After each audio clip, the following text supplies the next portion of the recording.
Hello, COS supporters. Welcome to a special COS Live. It's election night 2024. My name is Andrew Lush, and I am joined by Rita Peters.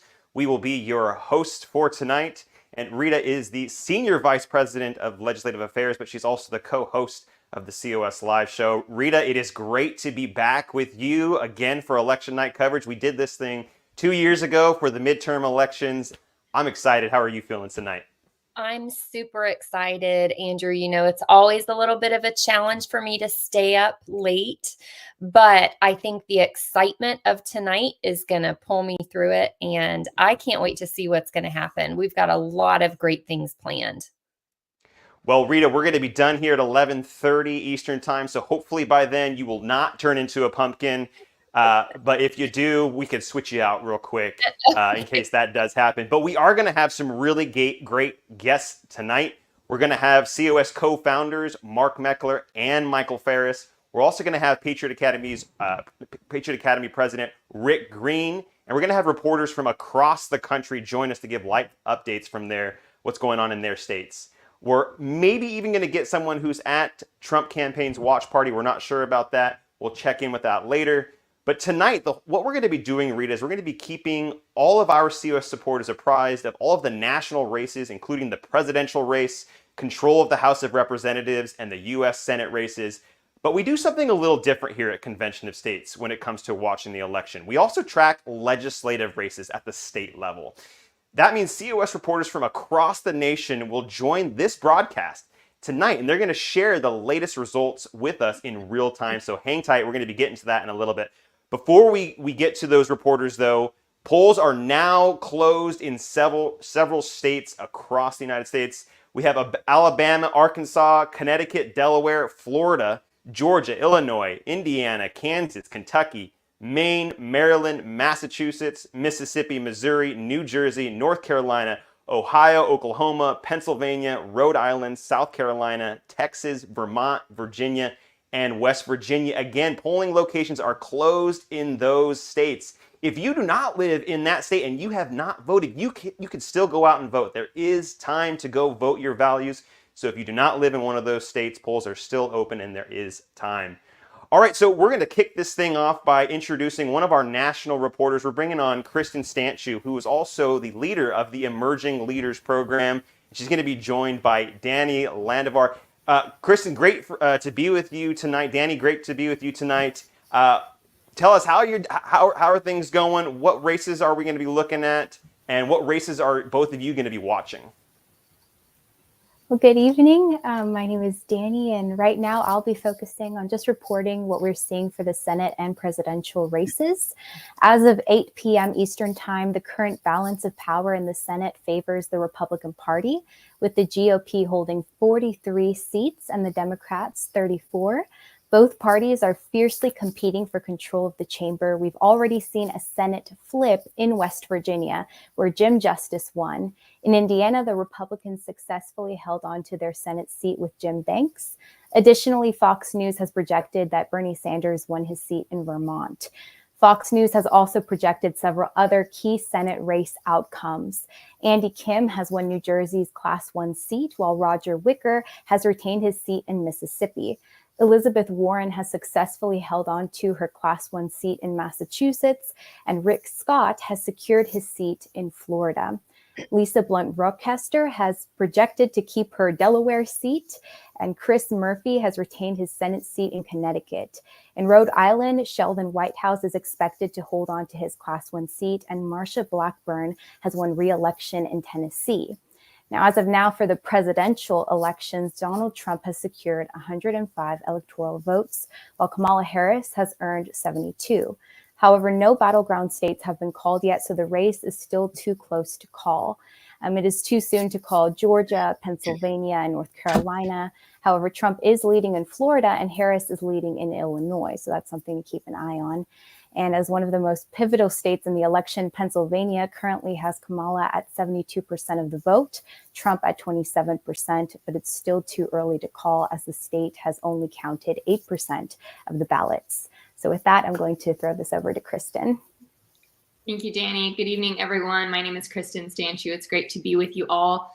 I will be sharing about some updates with the House of Representatives and some gubernatorial races across the country. First, when it comes to the U.S. House right now, the balance of power does favor the Republicans with 45 seats in comparison to the Democrats' 27. We will still be following some of those individual House races, especially the more contentious ones. We're still waiting on final results there, so stay tuned. But when it comes to the gubernatorial races, Fox News has called races in Missouri, Vermont, West Virginia, and North Carolina. With about 20% of the vote in, Republican Phil Scott has a lead in all counties right now when it comes to Vermont. And Republican Patrick Morrisey is projected to win West Virginia with a 20-point lead right now, but just 12% of that vote is in. North Carolina is definitely a race to watch. Fox News has called it for the Democratic Party. Democrat Josh Stein has a considerable lead over Republican Mark Robinson in that state, but again, only about 12% of the vote is in. So definitely keep watching that. And Republican Mike Kehoe in Missouri is in the lead, and Fox has called that race for the Republicans. But we're just at the beginning of the night here, so there's definitely more to keep watching as the night goes on. So back to you, Andrew. Thank you, Kristen. Thank you, Danny. We're going to see you in a little bit, Kristen. So we got to learn more about the Emerging Leaders Program. And Danny is just so stellar. She's she's the legislative intern. Great update from both of you. Can't wait to see you back in a little bit, Kristen, to hear more about what's going on across the country and maybe to sneak in a little bit about the Emerging Leaders Program. Rita, let's talk a little bit about why we are so focused on state legislative races, because the other networks like CNN, MSNBC, ABC, all of them, they're focused on the presidential race, on Senate races, on House races, on gubernatorial races, but we're focused on state legislative races. Why is that? That's right, Andrew. It's really what sets our coverage apart. I find that even as I go on the various reporting sites that report the results of the elections, I kind of have to dig to get to the state legislative races. There are a couple of reasons we focus on those. First of all, the founders always intended that the bulk of policymaking would happen in the states, not in Washington, D.C. And in fact, the Constitution leaves the bulk of policymaking authority with the states, not with the federal government. So that's the first reason. Second, our goal of triggering the nation's first ever Article 5 convention to propose constitutional amendments hinges on the state legislatures, because Article 5 gives the state legislatures alone the power to apply for a convention to propose amendments. And of course, that's what we're working on. We believe that we're at a point in this country where structural reform is needed to reinvigorate federalism and to fix the balance of power between the states and the federal government. So with that said, I want to say too, Andrew, that we're not just talking heads. Convention of States Action as an organization is actively involved on the ground in a number of these races around the country. We are strategizing, knocking on doors, making the phone calls, using cutting edge grassroots tools to make a difference in a lot of these races. Now, for some background, today, 85 of the country's 99 state legislative chambers, houses, and senates will hold regularly scheduled elections. These elections are for 5,807 of the country's 7,383 state legislative seats. So that's 79% of state legislative seats are up for grabs tonight. Of the 99 chambers nationwide, Democrats control 41, Republicans control 56. And then there's the Alaska House and the Alaska Senate, which have power sharing coalitions. Our friends at Ballotpedia, and I think producer G has a graphic for this. So this is from Ballotpedia. They've identified 11 battleground chambers in 7 states: the Alaska House and Senate, the Arizona House and Senate, the Michigan House, the Minnesota House, the New Hampshire Senate and House, Pennsylvania Senate and House, Wisconsin Senate. And it's anticipated that those chambers will be more competitive overall, and we have the potential to see major shifts in party control. So that is something that we will really be watching tonight in our coverage. In addition to watching for shifts in partisan control of state legislative chambers, there are 79 particular races in 12 different states that we will be focusing on. Now, let me just give you the list of those states. So it's Idaho, Iowa, Maryland, Michigan, Minnesota, Montana, New Hampshire, New Mexico, North Carolina, Ohio, South Carolina, Texas, and Wyoming. In those states, our teams have been actively engaged in the elections in one way or another. And so we'll be following some of those races very closely. We will tell you some of the breaking news for statewide and congressional races. But again, we're really focused on the state legislative races because it's the state legislatures that vote on Convention of States. Now, as I said, we've been campaigning in 79 races nationwide and getting the vote out in hundreds more. So there are a lot of states where we didn't actually campaign for candidates, but we worked hard to get out the vote in some of the districts where getting out the vote was important. There are also 3 ballot measures that we're interested in, and we'll tell you more about those later in the program and see how the people came down on those issues, particularly in Ohio, for one. COS has developed a sophisticated, multi-pronged operation. We have specialized strategies in dozens of states. We don't use a one-size-fits-all approach. Every state has its own strategy. Our volunteers have made thousands of phone calls and sent thousands of texts. In some cases, Convention of States citizen activists backed incumbents. And in other cases, we're trying to flip a seat, which of course is a lot harder to do. The strategies that we use include block walking, Telepatriot phone calls. Telepatriot is a special app that our volunteers use to call. It's kind of a phone banking app. We've done all kinds of different activities, texting, email blasts, of course, you name it. In 2020 and 2022, we've had tremendous success with our election involvement, and we're looking forward to even more success tonight for these 2024 elections. Again, multiple legislative houses could flip tonight, and that has huge impact for policymaking, and in particular for the potential for a state to pass our Convention of States application. On the ground reporters who are actually involved in some of these races will be reporting to you live during the course of this broadcast. I'm really excited about that. And again, we are covering the races that the other national broadcasters aren't paying attention to because the states matter. Mm-hmm. Well, Rita, I think one thing that is so cool that you mentioned at the very top was we're not just observers, we're active participants, and we get to observe and look at all of the impact that we're having nationally in all of these races. Well, producer G is saying that we do have Mark, our Convention of States president and co-founder, and he's going to be bringing him on We have Mark. Mark, how you doing?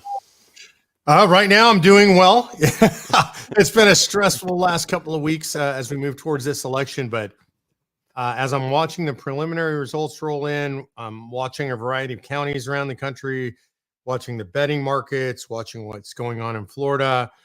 Things are looking up for America at this particular moment.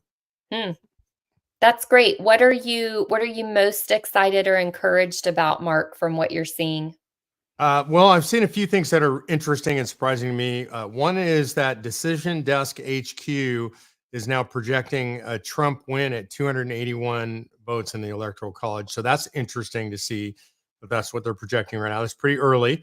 I think another interesting thing is Florida. You know, we knew Florida was going to be Trump country. We know it's a deep red state, thanks to Ron DeSantis, I would argue. But what we're seeing is there was a margin of victory predicted about 8.5 points for Trump. And now that's looking more like 12 points. And so that's way up. And that shows that the polling was off, that Trump was being underpolled by 4 or 5 points there. If that holds across the country, that's going to be very good. Another surprise, I don't know if you're watching this, Rita, in your home state of Virginia, but Virginia's a dead heat right now. Yeah. And when you look at it, it's interesting. It's not because of which counties have been counted. It's just even. And so I think Virginia being a dead heat is pretty extraordinary. And the counties, a lot of the counties that are outstanding, they're not in Nova. They're not in Northern Virginia. They're in the middle of the state. And so that looks really good as well. So there's some interesting things. We picked up our first Senate seat. That's Jim Justice down in West Virginia. That's not a surprise. Everybody expected that. But that gives the Republicans 50. And so it's all onward and upward from here. I think Moreno's looking strong in Ohio. I still think Hovde's looking really good in Wisconsin. I think we're going to end up 53, maybe 54 Senate seats. So that's looking good. I haven't heard really any results in the House yet. I'm curious about how the House starts to unfold as we move along. But right now, things are looking pretty good for the Republicans. Well, Mark, it's great to hear some of these early results that are coming in and things are looking good. Hopefully it stays that way. What are these results, these early results? What do they say about the state of the country right now? Look, I think what we're seeing is a reaction, not even as much to Trump, but a reaction to the left, and people are just sick and tired of hard left policies. I think the left wing did what they always do, which is ultimately when they get power, they overplay their hand.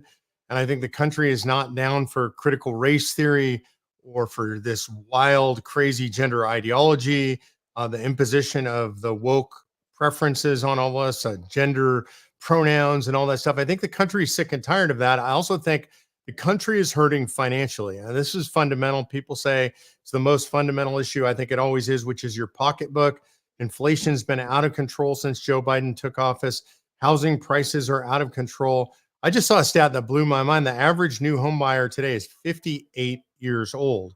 That's up from 40 years old just a few years ago. I mean, young people just can't afford to buy homes. Mortgage rates are almost double what they were when Joe Biden and Kamala Harris took office. People are hurting, and people need to get back to something resembling a more normal economy, and they don't believe that Kamala Harris is going to do that for them. Yeah. Mark, let me ask you something else. Why is it important to you and to the Convention of States organization that our volunteers are actively engaged in these elections? Yeah, I think when people look at Convention of States, they think about calling a convention of the states. And I think that's accurate. That's certainly what we're trying to do. And it's a fundamental thing that we do. But when we bring people into the organization, what we're doing is training them up as political citizens, as servant leaders who are going to partake of our political system. We're going to lead in our political system. We have COS activists actually who run for city council and county board and state legislatures and work their way up through the system.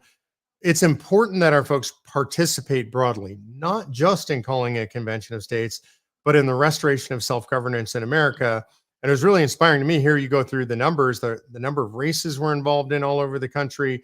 I think you said it was 78 races directly involved, but I also know there are hundreds more where we're just getting out the vote. Our folks are engaged. They're working for campaigns. They're running campaigns. They came in through the Convention of States funnel figured out how politics works, and now they're engaged on a much broader level. And I think that's fundamental to what we do. Mm. Yeah. So, follow-up question on that, Mark. What do our volunteers and actually anyone who's watching this tonight, what do we need to do going forward after Election Day? Do we just wait for the next election in 2 or 4 years?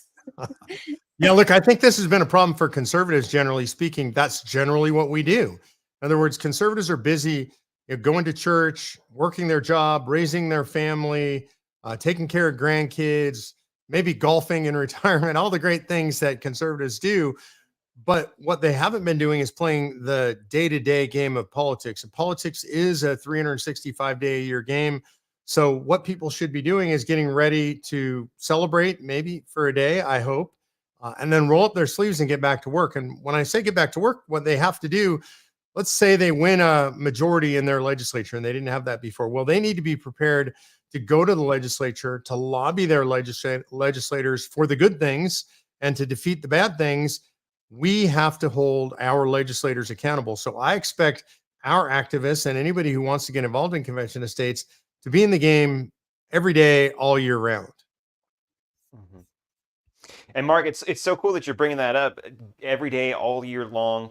And I remember before I came to Convention of States, I didn't really look too much at the state legislative races. I didn't really pay attention to it. And I was, blown away to find out that you as a citizen can go to the state house and you can go there, sit in committee hearings, you could testify, and you could do all that stuff. It's incredible, and it's part of our civic duty, which is it goes beyond just voting every 2 to 4 years. It's actually going and participating and making your voice heard, not just showing up every 2 years. Do you have a message for our viewers who are watching this right now? The election's going to continue. The results are going to continue coming in, and then tomorrow, it's time to get back to work. What's your message to everyone? Yeah, I think, Andrew, looking at you and knowing your history, you are my message. So you guys might not know Andrew's story. Andrew came in as an intern in Convention of States. He knew politics from a political science perspective, was in university studying that. But from being an on-the-ground activist, that's just not what he was. It's not what most of us are. It's certainly not what I was before I got engaged in this. And what he learned is what he just said, that you actually can go to your state legislature. You can meet with your representative and your senator. That's not normal in federal politics, which is what we think of. I mean, what are the odds you're going to meet your U.S. senator?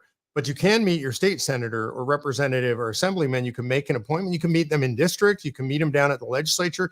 You can literally just walk into their office. This is something that most people aren't familiar with, and we should be. This is part of the problem with our system is they're not as accountable as they should be, the electeds and the staffers, because there aren't enough of us visiting the Capitol, visiting with them in district, putting pressure on them, supporting them when they do the good stuff, because that's an important part of it too, and building relationships with your legislators. I think this is a fundamental thing. Andrew, I know you're actually an expert at this now, being one of our regional directors, is you got to know these people. And they're just people just like you and me. And if you want to have any influence, you got to build a relationship with them. That's done by sitting down with them, finding out what's important to them, sharing ideas with them, treating each other with mutual respect, I hope, whether or not they're part of your party or not, whether they support your position or not. You go build relationships. And when you do that, you can literally change your legislature. Mm. Yep. All right, Mark, well, Mark, or go ahead, Rita. Yeah, sorry, just quickly. Isn't that exactly why the founders left most of state policymaking authority to the states? Because they knew that that's where people can actually be engaged and have more of an impact on the policies that are actually being made. Yeah, I think this is really interesting because if you watch the national news, what you're going to see is the top line presidential results. You're going to see Senate results. Behind that, you're going to see some House of Representative results. You won't see anything on national TV about what's going on in the state legislatures. And yet that's where the framers believe that the majority of the power should reside, close to you at home in your state legislature, in your state legislative district. And the reason they believe that is because they understood that you could sit down with your state legislator, and you probably never would do that with your federal representative or senator. And it's much worse today than it was in their time. They couldn't have imagined how little representation we would actually have at the federal level. Today, the average representative represents about 750,000 people. At the time of the framing, that was somewhere between 30 and 50,000. And so now you're really not represented. They wanted that power to reside at home, close to the people. That's part of what we're doing with Convention of States. Is our goal is to take the power away from the federal government, give it back to the people in the states so that you can be close to where the power resides. Mm-hmm. Mm-hmm. All right, Mark. Well, we're going to have polls closing in a few more minutes, and we're going to have a few more national reporters come on. But you got to come back, because I have a hunch that there's going to be more surprises waiting for us. So don't go too far. Come back in a little bit and give us some more updates on what's going on out there nationally. Will do. Thank you guys for holding down the fort. All right. Well, polls are going to be closing in just a few minutes. Rita, this is just so incredible to hear our president and founder of Convention of States talking about how we're out there. We're the tip of the spear 365 days out of the year, building relationships with state legislators and working at the grassroots local level, which is something that many organizations are just not doing. I want to go back to what you were saying right before Mark came on, because you were talking about all of the tools that we have when it comes to getting involved in elections, and we really do have a lot of tools at our disposal. Can we comment on that for a few minutes while we wait for polls to close in 3 minutes? Yeah, well, the important thing is there's something for everybody. I mean, if you're saying, well, I can't really go out and knock on doors, I can't do block walking, I'm not healthy enough, I don't have the energy, whatever. If you have a phone or a computer, there are things that you can do. And we have tools that make use of people, no matter what your skill set is, no matter what type of activity you enjoy doing, because again, we have an app that's just made for people to make phone calls down a list of, let's say, low propensity voters in a given district to help turn out the vote. We have peer-to-peer texting that people can do, all kinds of ways for people to be involved, Andrew. And I am proud to say our Convention of States Action volunteers are people who get involved. We're not just names on an email list. Yes. Rita, producer G is saying that we have Paul Phillips. Looks like he's going to come on and he's going to give an update on a ballot initiative. We got Paul. How you doing, Paul? Paul? Great. How are you, Andrew, Rita? Good. Doing well. Yeah, I've been tracking a couple of sets of ballot initiatives in some of the states. And as Rita and Mark indicated, a lot of the power really is at the state level. This first group, we have 8 states that have ballot initiatives that would prohibit non-citizens from voting. Kentucky, North Carolina, Oklahoma, and South Carolina. We've got data back on those initiatives in those states, and it ranges anywhere from 62 to 86% support for those initiatives. We're still waiting to hear from Iowa, Idaho, Missouri, and Wisconsin. Now, as you know, Wisconsin is a battleground state. So as we get data on this initiative, if there is a lot of support for prohibiting non-citizens from voting, I could see where that could be a predictor of how Donald Trump is going to do in that state. Another set we have are amendments that would enshrine in the state constitutions a right to abortion. Ohio passed this about a year ago, and it's been kind of a model for the pro-choice crowd. 10 states are considering this kind of ballot initiative. What's interesting to me is the breakdown of the states. We have 5 traditionally red states: Florida, Missouri, Montana, Nebraska, South Dakota, all considering these measures. We have 3 traditionally blue states: New York, Maryland, and Colorado, and 2 battleground states, Arizona and Nevada. The only one we've got reporting on thus far is Florida. And that initiative has been defeated in Florida. Ron DeSantis has announced that. It required a 60% vote to pass. I believe it got around 56%. In addition, Florida had a ballot measure to legalize recreational marijuana, and that was defeated as well. But where I'm going to keep my eye on are Arizona and Nevada being battleground states. And if those initiatives get a lot of support, it could indicate success for Kamala Harris in those states. Mm-hmm. Thanks, Paul, for those updates. Speaking of Arizona, polls just closed in Arizona, along with Colorado, Iowa, Kansas, Louisiana, Michigan, Minnesota, Nebraska, New Mexico, New York, North Dakota, South Dakota, Texas, Wisconsin, and Wyoming. Rita, I think it's time for us to bring back Kristen and Danny for a national update. Let's do it. Hi, ladies. So what's going on out there? Well, hello again, guys. So not much has changed in the Senate race since our last update. The balance of power remains with the GOP holding 43 seats and the Democrats holding 34. However, we do want to highlight the Pennsylvania race, which is still very close. Currently, Democrat Bob Casey leads with 68.25% votes, while Republican Dave McCormick has 29.67% votes. We also want to highlight the Senate race, which remains a tight battleground. Currently, the Democrat Brown is leading with 49.53%, while Republican Marino has 47.88%, and this is for the Ohio Senate race.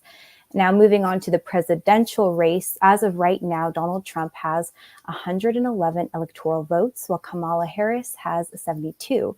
Focusing again on Pennsylvania, the presidential race, Kamala Harris is currently leading with 69.04%, while Donald Trump has 30.11%. Trump is leading Harris by a slight margin with 49.5% in Ohio. And also, Harris is having a strong lead in Illinois with 57% of the vote to Trump's 40%.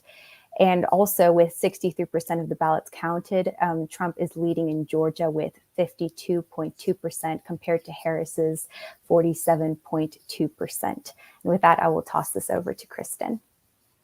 Thank you, Danny. Similarly here, just a few changes in the House with some more races coming in. The balance of power is sitting at 65 Republican seats to the Democrats' 37. We have some more swing seats that are currently being counted, and especially with that wave of the polls that just closed, we will have some more concrete results for you in the next report. But for now, in Michigan, Republican Tom Barrett has the lead by 20 points, although again, for many of these races, only a small percentage of the vote is in. In Pennsylvania, Democrat Matt Cartwright has a 30-point lead with 24% of the vote in. And also in Pennsylvania, Democrat Janelle Stelson has a 30-point lead with 15% of the vote in. When it comes to the gubernatorial races across the country, no new races have been called by Fox News. However, in New Hampshire, Republican Kelly Ayotte has a slight lead, just under 3 points, but 27% of the vote is in there. So that's definitely a race to be watching. North Carolina, about 22% of the vote is in, and Democrat Josh Stein has a considerable 10-point lead there, but the night is still young.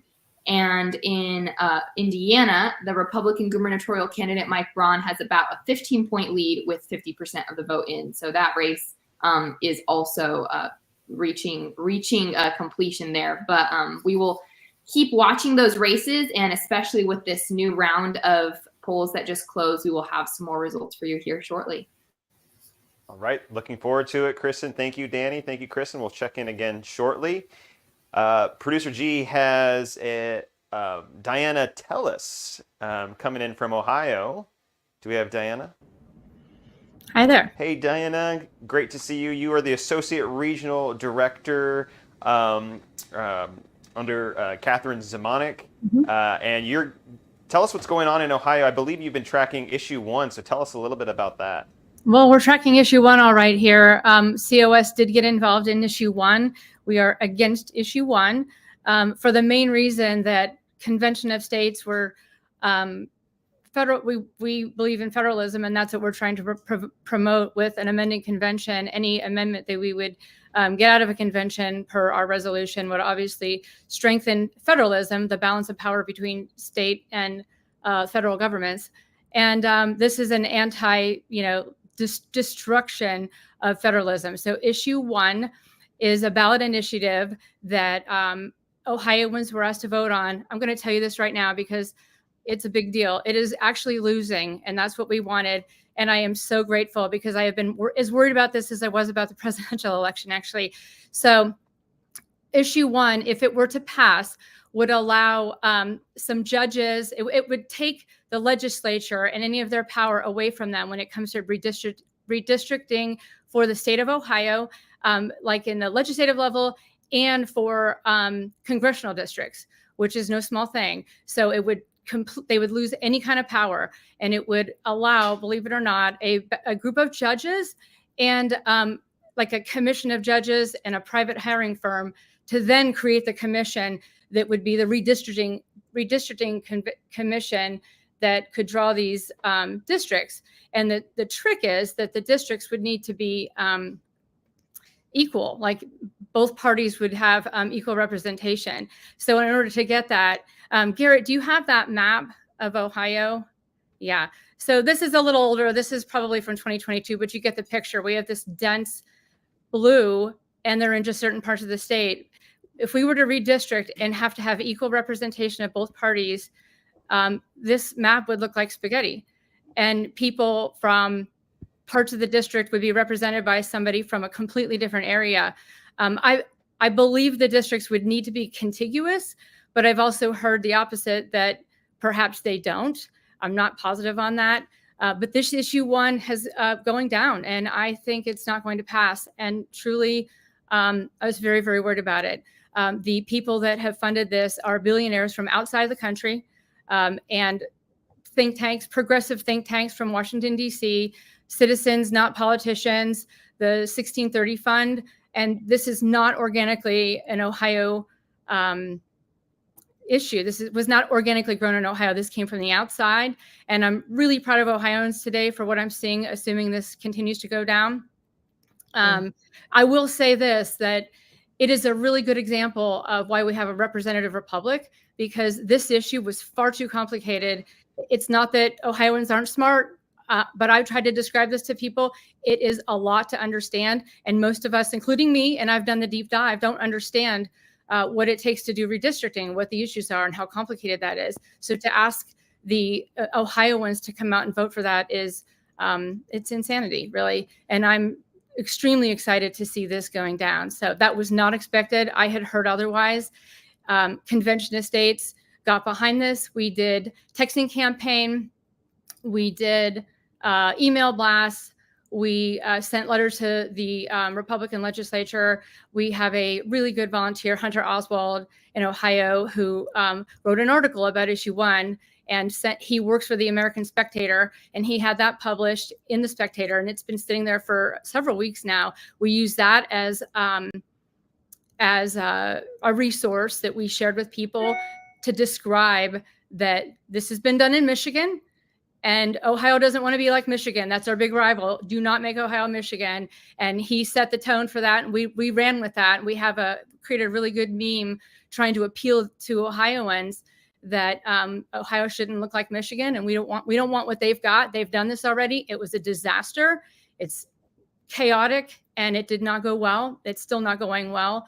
And I'd like to add that the way this is written, nobody could, there was no accountability. There was no accountability by these commissioners to the Ohio Supreme Court, to the legislature at all, and to the people. There's no accountability. They get a blank check. None of it makes any sense. And congratulations to Ohio. I think this is going to go down tonight, and I'm very, very excited about that. That's great, Diana. Thanks for that report. And I know when I took a look at issue 1, it took a while for me to sort out even what it was all about. And I'm an attorney. I'm used to reading complex legal things, but it was really complex. And at the end of the day, you're right. The bottom line for me was, It was taking away accountability for the redistricting, which is really important. And, this was going to be impactful in a very negative way. So congratulations. And I also want to point out that you have just shown everyone watching a couple of ways that our volunteers, because you are a volunteer, Diana, and you really, kind of spearheaded this effort for our Ohio team. You created amazing memes to post on Facebook. And then you told about one of our other volunteers who wrote an excellent article that enabled the citizens of Ohio to read and actually understand what this was all about and why it would have such a negative impact. So our volunteers making a difference all over the place. Diana, thanks for that report. And I want to ask you something else. So you're reporting on this ballot initiative. Paul Phillips just reported on a number of other ballot initiatives. People fairly regularly get to consider proposed amendments to their state constitutions. Don't you think it's time that Americans get the opportunity to consider proposed amendments to the United States Constitution in an Article 5 convention that's led by the states? And I'm glad you brought that up. And I will tell you this, when I first was reading this language, and by the way, I think the ballot language was one thing, but the full language of this, I think I read that it was longer than our actual Constitution. That Yes. it was very long. When I was first looking at the language of this, I fretted over how to word certain features of this, our landing page and our text and things, because a lot of the things I was reading was saying, unelected, commissioners are going to be in charge of this. And I took a step back and said, we have to watch that language, because that's language that Convention of States uses, because we can have an unelected person and will likely have unelected people going to a state amending convention when we have one. But the accountability to the states is very much there, right? They're under the direction of their state, of their each respective state legislature. And furthermore, any amendment written would go out to the states again. So total accountability for a state amending convention. And you betcha it is our turn to do that. There are amendments that we need that Congress is not going to pass. And it is our turn to do that. And I have one more thing, because I was so worried about this. This is coming to other states. It's already been in other states, Michigan, Arizona. There's a couple other ones. It could be in 2 years from now, the other states are dealing with this and are going to be faced with, and in the midterm, it might not go as well. And Ohio might have at the most lost like 4 congressional seats with this, if this would pass. It is no small matter. So this is coming to a state near you with these people from outside of your state throwing a lot of money at it. And we need, whatever happens tonight, the people, globalists and communism and all the people who hate America and what we stand for, they are not going to stop. They're not. So this won't stop. It'll be in the next state, next time, maybe several. And we need to use every tool we have, every single tool we have. And an Article 5 convention is the one I'm banking on. But we can't sit this out. We can sleep well tonight if things go our way. And tomorrow morning we get up, roll up our sleeves, and we protect liberty. Wow, Diana, thank you so much for giving us an update and just for all that you're doing to make sure that liberty is the focus of our movement. And I think you're right and that Rita's right. It's time for an Article 5 convention led by the states. All right, we have Jeff Kilgren. He's going to be coming in, giving a report on South Carolina. The polls closed at 7 o'clock Eastern time in that state. Jeff Kilgren is the Associate Regional Director under Grant Martin in the Cool Kids region. Jeff, tell us what state legislative races that you're watching, and tell us how COS volunteers participated in these races. Well, first, I'd like to apologize. I'm a little more haggard than normal because I was working the polls today from 05. So finished the polls around 7 and jumped on this. So apologize for my lovely appearance. But we're looking at North Carolina, South Carolina. I just have time to give you a quick snapshot of what's going on in South Carolina right now. Again, like all the other races, small percentages of numbers in, no race more than 33% reported right now. But what we were trying to do is strengthen what we already have in the House, which is a supermajority of Republicans. And in the Senate, we want to achieve a supermajority of Republicans in the Senate in South Carolina. And so it's looking pretty good right now with, again, early percentages in. We did express advocacy in 9 Senate races and 12 House races. And again, early percentages of reporting here. In the Senate, we are leading in 7 of the 9 races, losing in 2 of the 9 races. And our goal was to gain 4 to 5 seats. So that's looking really good in the Senate. In the House, again, we already have a supermajority. We're just trying to strengthen it. And we did express advocacy in 12 races. One of those, I don't have any results yet at all. That's Wickensheimer in House District 22. But in the other 11, it's basically a draw right now. We're winning in 5 and losing in 6 with early percentages in of about a third of the vote in. But even so, that's good news in the House because any gain is a gain when you already have a supermajority. So things are looking really good. The numbers are changing. Probably as I've spoken, the numbers have changed. So when I come back on, hopefully give you better numbers and also report from North Carolina. Any questions from Rita or yourself? No questions from me right now, Jeff, but I'm super excited to get the North Carolina report in a little while. Looks like things are going well for the candidates we supported in South Carolina largely. But yeah, I know it's kind of hard to tell this early in the evening, so we'll have to have you back. And Jeff, we also forgive you. You were working the polls. You were doing your civic duty. So all is forgiven. Thank you for coming on and giving that report on South Carolina. You got to come back and tell us about what's going on in North Carolina, and we'll pick your brain a little bit more. So Producer G is telling us that we have Dr. Michael Farris coming on now, who is the Convention of States, one of the Convention of States co-founders and also senior advisor. Dr. Farris, it's great to have you with us. What's your reaction to some of the results that you're seeing coming in? Well, I'm encouraged by what's going on. I'm surprised. Moment with about 40-something% of the vote counted, President Trump is leading in Virginia, and Hung Cao in the Senate race there was about 40,000 votes down against Tim Kaine. Something that's very surprising. He's a percentage point behind or something, some number of that nature. And that's very good news, very close in Virginia, which I would have not predicted. I think that's good.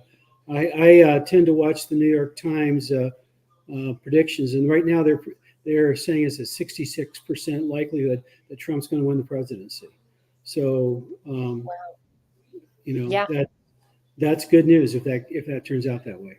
Yeah. I am also, as a fellow Virginian, surprised about what's going on in Virginia right now. Mike, tell us, what are you most interested to see tonight? What is it that you're most curious about as far as what's going to happen tonight? Well, obviously the presidency is a big deal, and it's going to set a lot of factors that will go into place. If the House stays in Republican hands, then I think that there's a really good chance that we're going to get some rules relative to the Convention of the States process, that Mike Johnson remains as the Speaker of the House. He is a supporter of Convention of States, and to get some rules from the House, which basically would say that Congress does not claim anything other than the ability to count and make sure that there are 34 states. They're not trying to name the delegates. They won't control the rules of the convention. Just very clearly, you can't change the rules in the middle of the stream. You can't change the topics. And we get a count of 34, and that's our job. And that's it. So if we can get a set of rules like that from Mike Johnson, then I think we're going to be in really good shape, and that'll help us considerably in some of the closer states as we go through the legislature this year. Yeah, I would love to see that as well. And Mike, I'm sure you're watching some of these ballot initiatives as well, and you may have even heard some of the reports that our reporters have given on the ballot initiatives. What are your thoughts on the results that are in on those so far? Well, I'm glad to hear that Florida defeated the pro-abortion amendment there. That's the one that's easy to manipulate people. If you take Western Europe, for example. In Western Europe, after about 7 to 12 weeks of pregnancy, on average, it varies obviously from nation to nation, abortion is banned. And the United States has by far the most whacked out abortion laws, other than places like North Korea and just amazingly bad regimes. And in many states, obviously, some states are very good. And so when people are misled about this, in Maryland, there's a provision on the ballot. I haven't seen results on it yet, that basically permits protection of abortion up until birth. And so, given the political landscape of Maryland and the ability of people to lie about what's going on, I expect that will probably pass, and that'll be a long way. I mean, since I was on the leading the legal team for ADF, that was the co-counsel to the state of Mississippi in the Dobbs case, it's obviously very near and dear to my heart, and I've been distressed at the states that have not been successful so far. And hearing that Florida was successful is an encouragement to me. Well, I would Mike, agree with we live in very polarized times, very divisive times right now. Do you think tonight's results will tell us anything new about the state of the nation? Well, yeah, I obviously I do.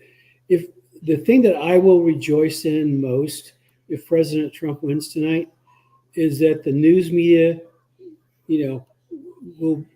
has done everything that they can. I mean, the mainstream media. The media is a lot more diverse than it used to be. I mean, what we're doing tonight, we're media tonight, but it's a very grassrootsy oriented media. But the mainstream media has been an all-out, no holds barred, pedal to the metal campaign for getting rid of Donald Trump.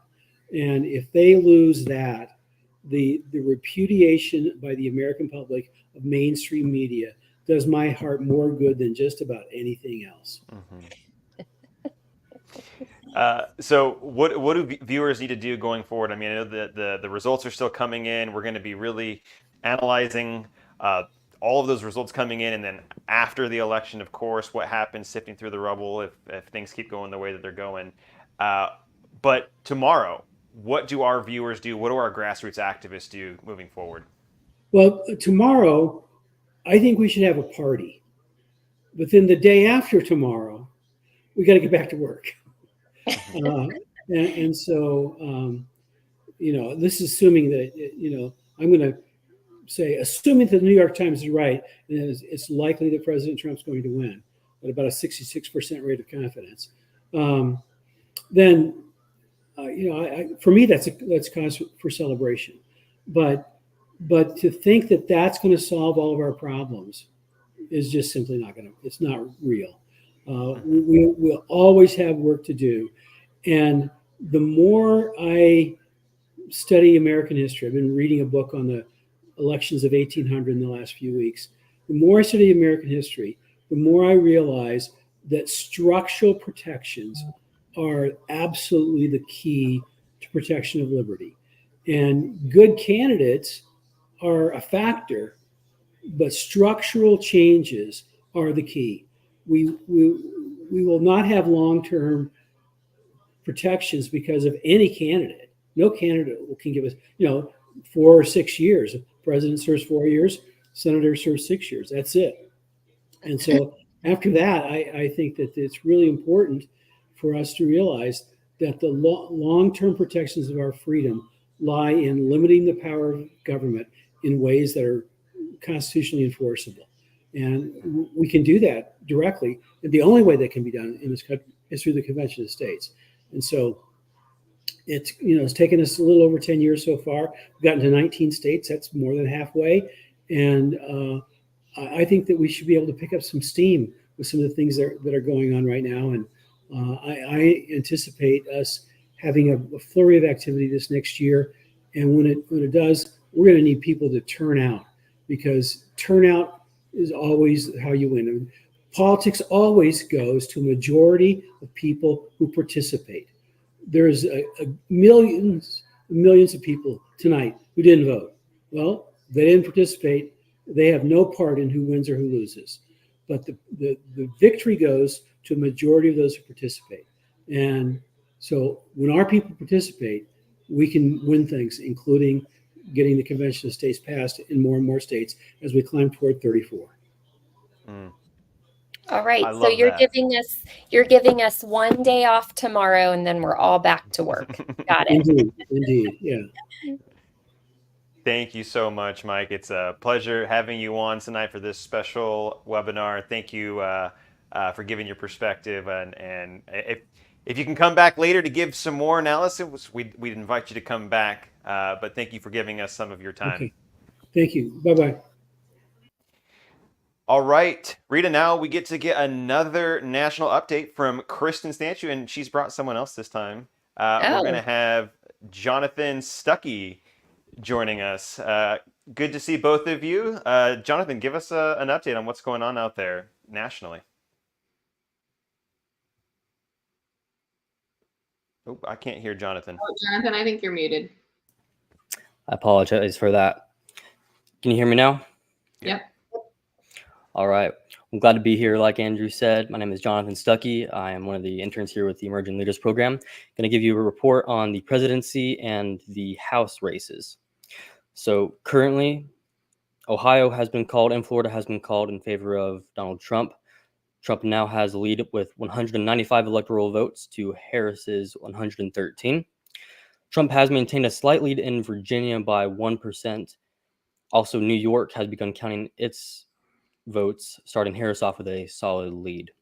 Now, regarding some of the swing states in the presidential election,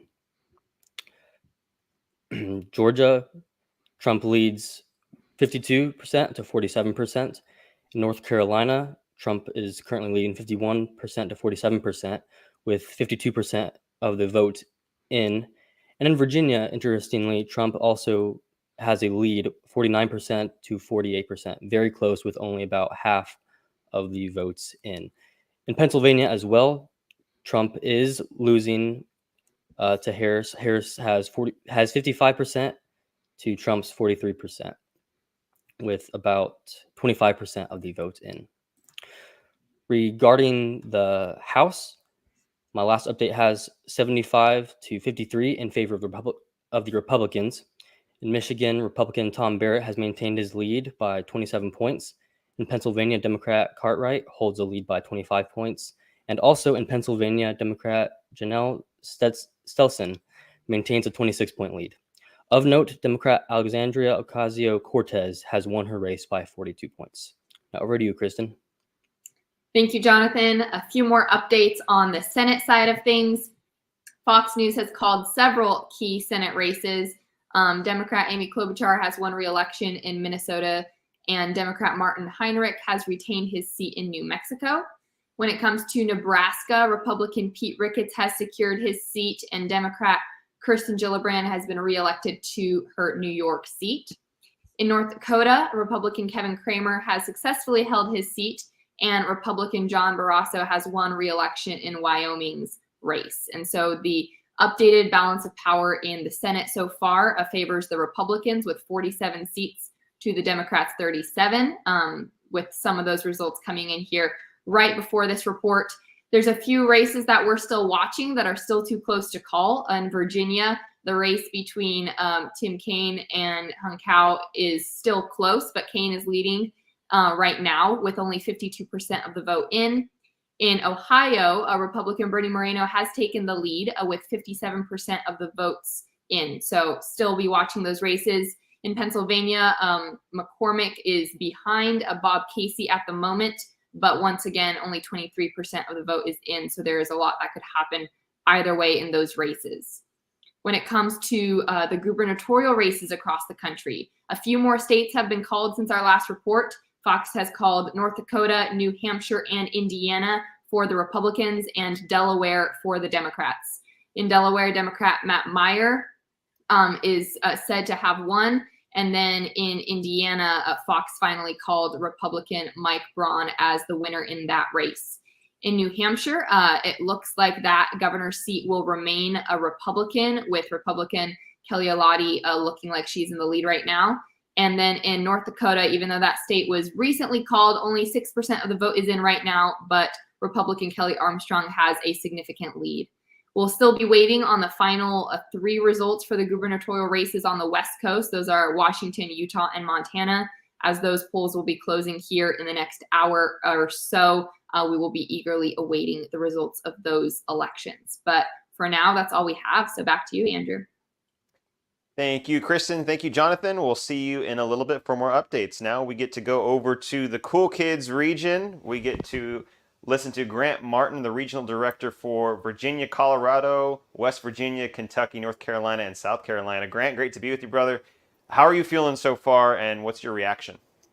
Well, doing great. But first, before we even get into that, I've got to say Dr. Farris was being mighty kind. He gave us a day off. I say we don't get a day off. We just got to put the pedal to the metal tomorrow, regardless of what happens. But no, things are looking really good. You know, there's obviously in North Carolina not a whole lot yet to report because we're only at about 47% of the precincts reported. But I will say there's a really key race that I think that we should keep an eye on. It's in House District 105. Tricia Cotham. She made national news last session when she switched from Democrat to Republican and gave the Republicans a supermajority in the House. So, but you know, we want to see what that's probably one of my most interesting races in North Carolina. But just kind of an update on what we did there. We participated in 18 races, sent 35,600 text messages. We made 1,000 phone calls and knocked on over 200 doors. So, team was active up there just for this election. So, Grant, why would you say that North Carolina team is so motivated? I mean, that what they have done is really just incredible. It kind of boggles the mind. So, how do you get them so motivated? Well, I'm blessed. I just get the opportunity to work with some amazing patriots. That's all there is to it. Read it. It has nothing to do with me. They're just amazing, and you know, it's just like you had Jeff on earlier.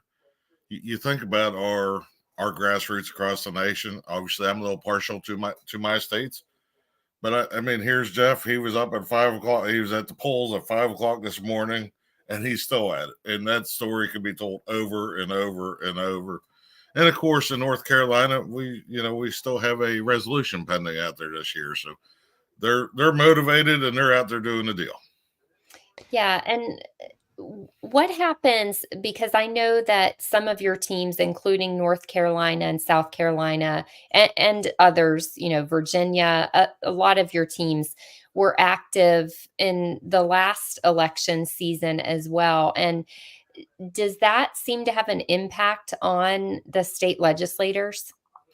Oh, certainly. I mean, it's the state legislators, they recognize that. And if it wasn't their race that you participated on, they're hearing it from other state legislators that, hey, Convention of States was out there door knocking on my behalf. It was, and completely unexpected to them because obviously we can't coordinate by law. So they don't know that. And the next thing you know, somebody's telling them that, hey, the Convention of States just handed me a flyer about asking me to vote for you. So yes, very, very influential.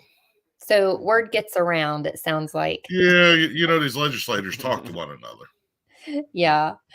Well, you mentioned one race in North Carolina that you're particularly watching. Any others in North Carolina or any other state that you are particularly important to you or our teams?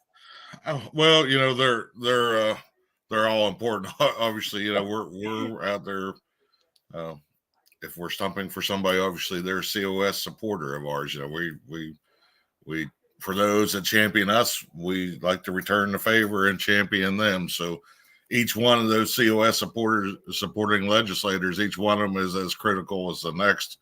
And especially when you're always looking at whip counts and how close things are. I mean, one vote here and there could mean the difference between passing or not passing or not being heard. So, obviously watching all of them, I don't really have any other. I just think the story behind the one in House District 105 is kind of unique. But like I say, they're all important to us. Absolutely. Well, Grant, thanks for joining us. And I don't know, maybe we can get you to come back a little later. That would be great if we can get some more updates. We'll see what happens. Sounds good. I appreciate you guys. And Rita, coffee is good for you. I got it.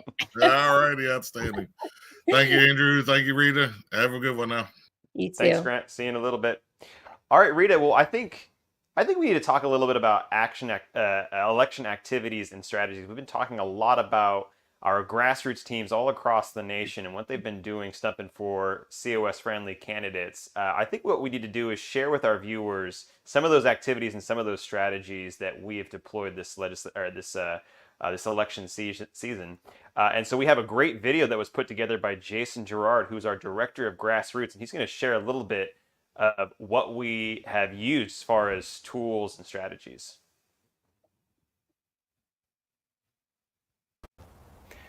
Well, thank you so much for having me. I am, as you said, I'm very excited to share with you about our grassroots and the amazing work that they're doing nationwide. There really is a lot going on. So let me start kind of at the high level. I will give you some specifics. We'll talk about stats and numbers and all those fun things. But let me start at kind of the higher level of just us as an organization. So we have teams in all 50 states. So as you can imagine, a lot of activity, especially when it comes to an election. And we have over 10,000 volunteers nationwide. These are people just like you who care about the country, are concerned about where things are headed. They want to leave a better country to their kids and to their grandkids. They want to invest in America's future. And they realize, hey, you know what? Politics can't just be a spectator sport. We got to get off the couch and do something. We got to take action. So these 10,000 volunteers, that's what they do nationwide, is they get involved. And of course, this election has been no exception. We have been involved both in the primary and in the general. And it's been amazing to see our grassroots really step up and take significant action to move things in the right direction. Now, one of the things, the other thing that you should know about kind of at a high level of how we operate and what we do with our grassroots is we are primarily focused on state legislatures because that's where Convention of States happens.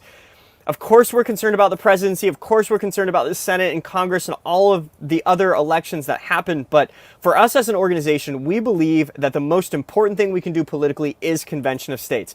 This is the solution as big as the problem. Any great presidential candidate, even the best of the best of the best presidential candidates, are at best 4 years of great policy. Then what, right? Then what happens after those 4 years? So, of course, we want to have liberty-loving candidates all the way up and down the ticket. But for us as an organization to be strategic, we are focused on those state legislatures. We are focused on state representatives and state senators because that's where we get Convention of States. And what we're working on here is not just a 4-year solution. This is a 100+ year solution. What we're working on is a solution that just can't be undone if the next administration is contrary to the current administration. These are real solutions. Like even when you think about all that we're concerned about, if we were to see the Supreme Court packed and states added and some of these things we're so concerned about, these are things that Convention of States can fix that no presidential administration can. And so we are really passionate about that. And despite all the focus on the presidential election, we really do care about these state elections. And that's where our volunteers are investing a lot of their time, most of their time. So let's unpack this a little bit real quick. Legal disclaimer, we are a C4 organization. And that's just an IRS designation. And one of the things that that means for us is that we have to be very careful what we do and what we don't do, because the laws vary by state. In some states, we can do express advocacy, where we are specifically campaigning for a candidate. In other states, we are only allowed to do more general get out the vote or vote your values type get out the vote campaigns. And so we do what we can legally. Everything that I'm about to describe is just within those parameters. And so I want to make sure that that's clear.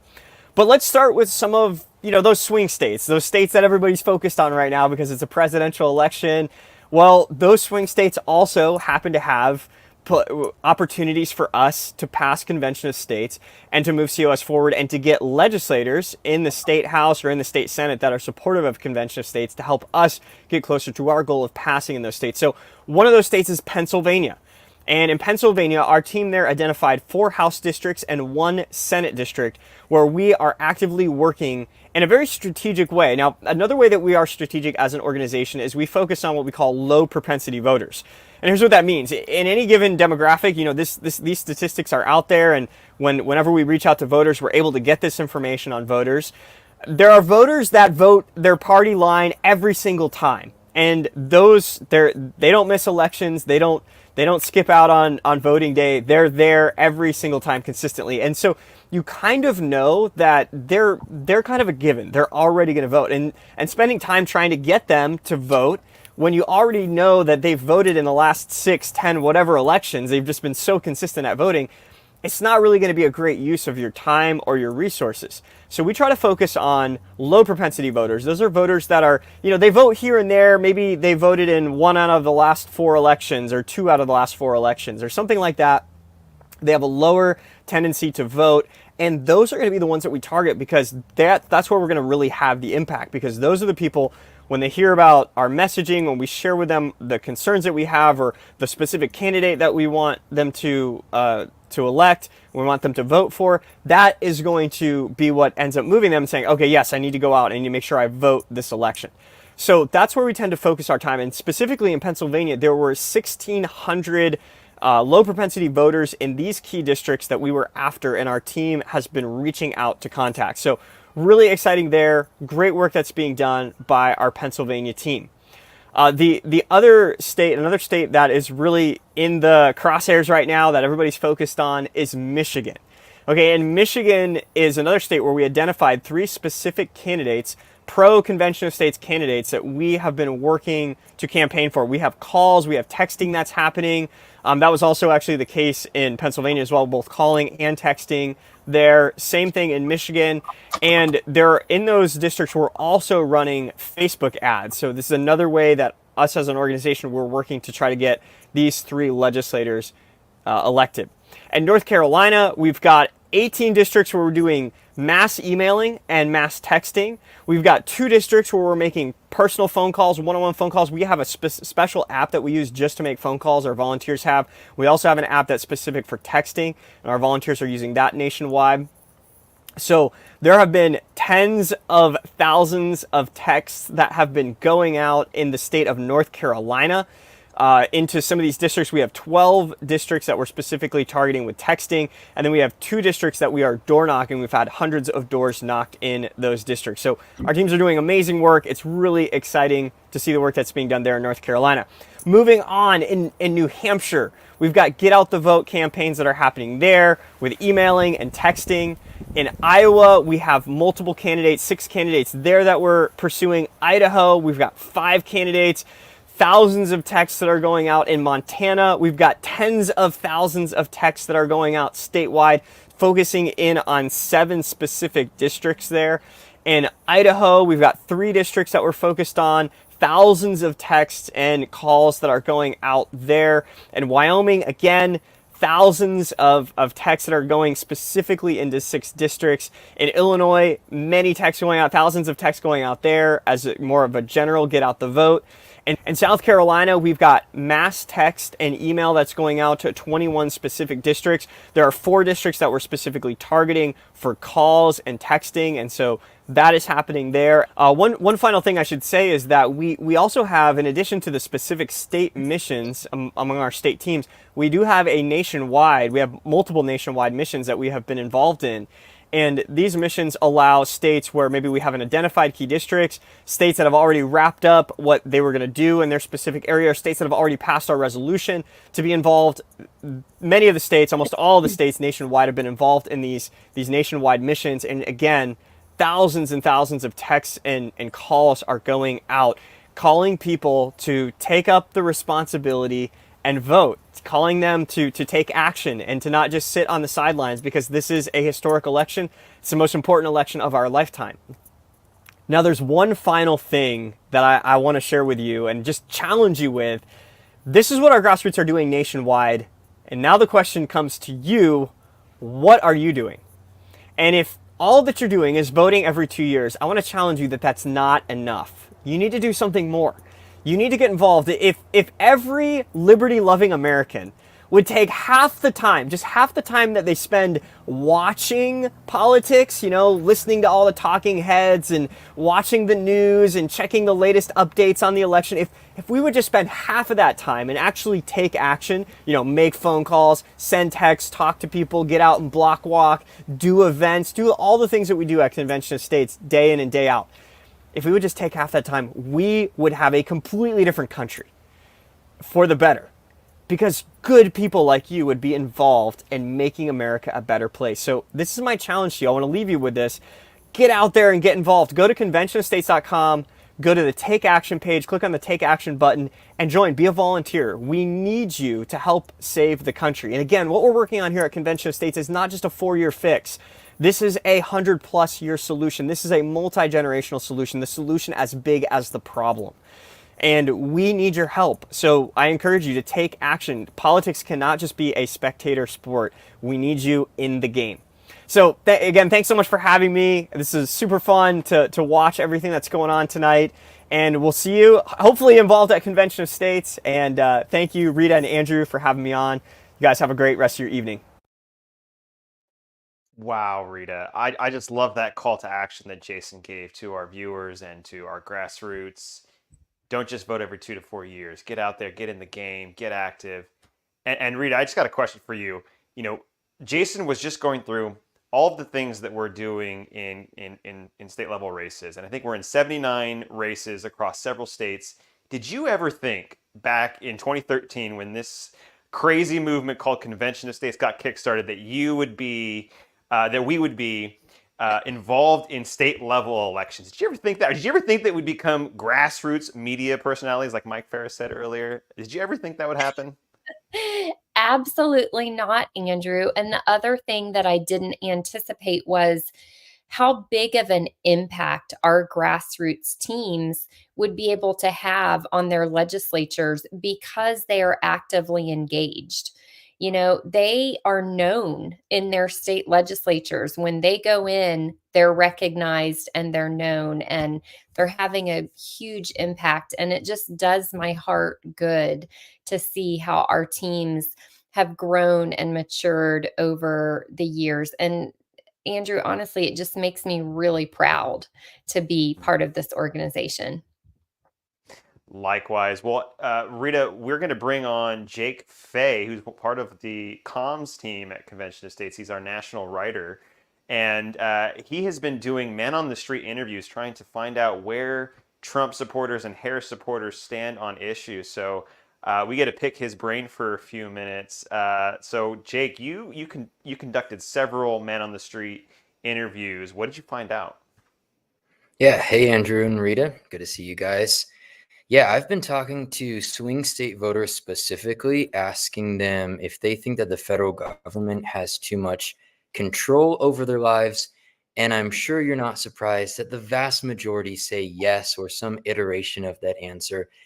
And the vast majority of voters that I'm speaking to on the ground here in Arizona are actually pretty concerned.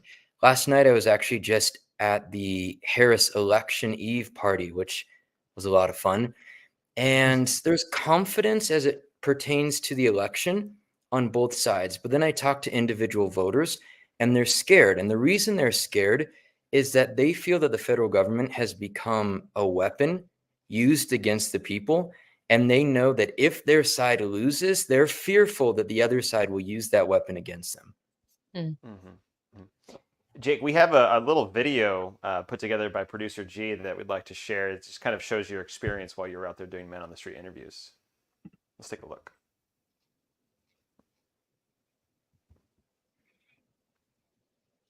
Oh, do we not have that video, producer G? Well, Jake, Jake while with we're waiting for Convention that of video, here it States is. here in Arizona, which is a swing state, talking to voters about if the federal government has too much power. We've got a bunch of events this week from J.D. Vance, Tim Walz, Bill Clinton, Joe Biden. So let's hear what the voters have to say. We lit up the switchboard at the White House. We applied as much public pressure as we could. Do you think the federal government has too much power? Of course, yes. It does right now. Absolutely. Yes, on like a net value, I think it is too much. No, I don't think the federal government has too much control over our lives. I think that's one of the kind of beauties of the United States is that we live in a free country where there are a lot of restrictions on what the federal government can do. I think that if the federal government acts under its legal powers, no. I think that the powers that it has, if it overreaches, I think the federal government is overreaching its power. Do you think the federal government has too much power? Yes.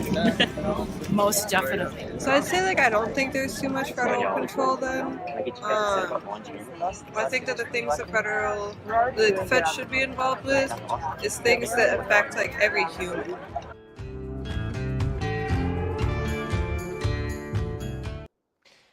Well, Jake, give us a little bit more information about that man on the street experience. What else happened? Because I'm sure that there was more than just what was in that clip. And of course, you had that one person at the end thinking that the federal government doesn't have enough power, or that it's perfectly fine having centralized power in Washington, D.C. But did you hear a lot of that actually?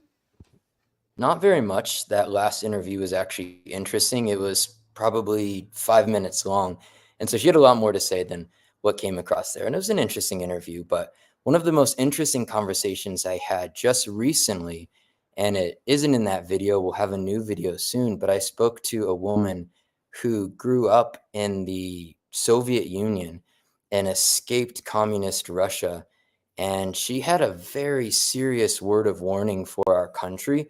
She said that what she sees our federal government doing today is very similar to what she saw in her country growing up.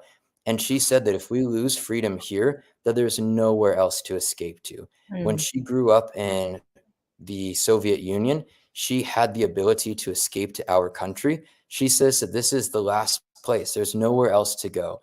And that interview, that conversation with her was very interesting. She compared the government to the KGB, and she said that we are on the trajectory to becoming like Russia if we don't change course.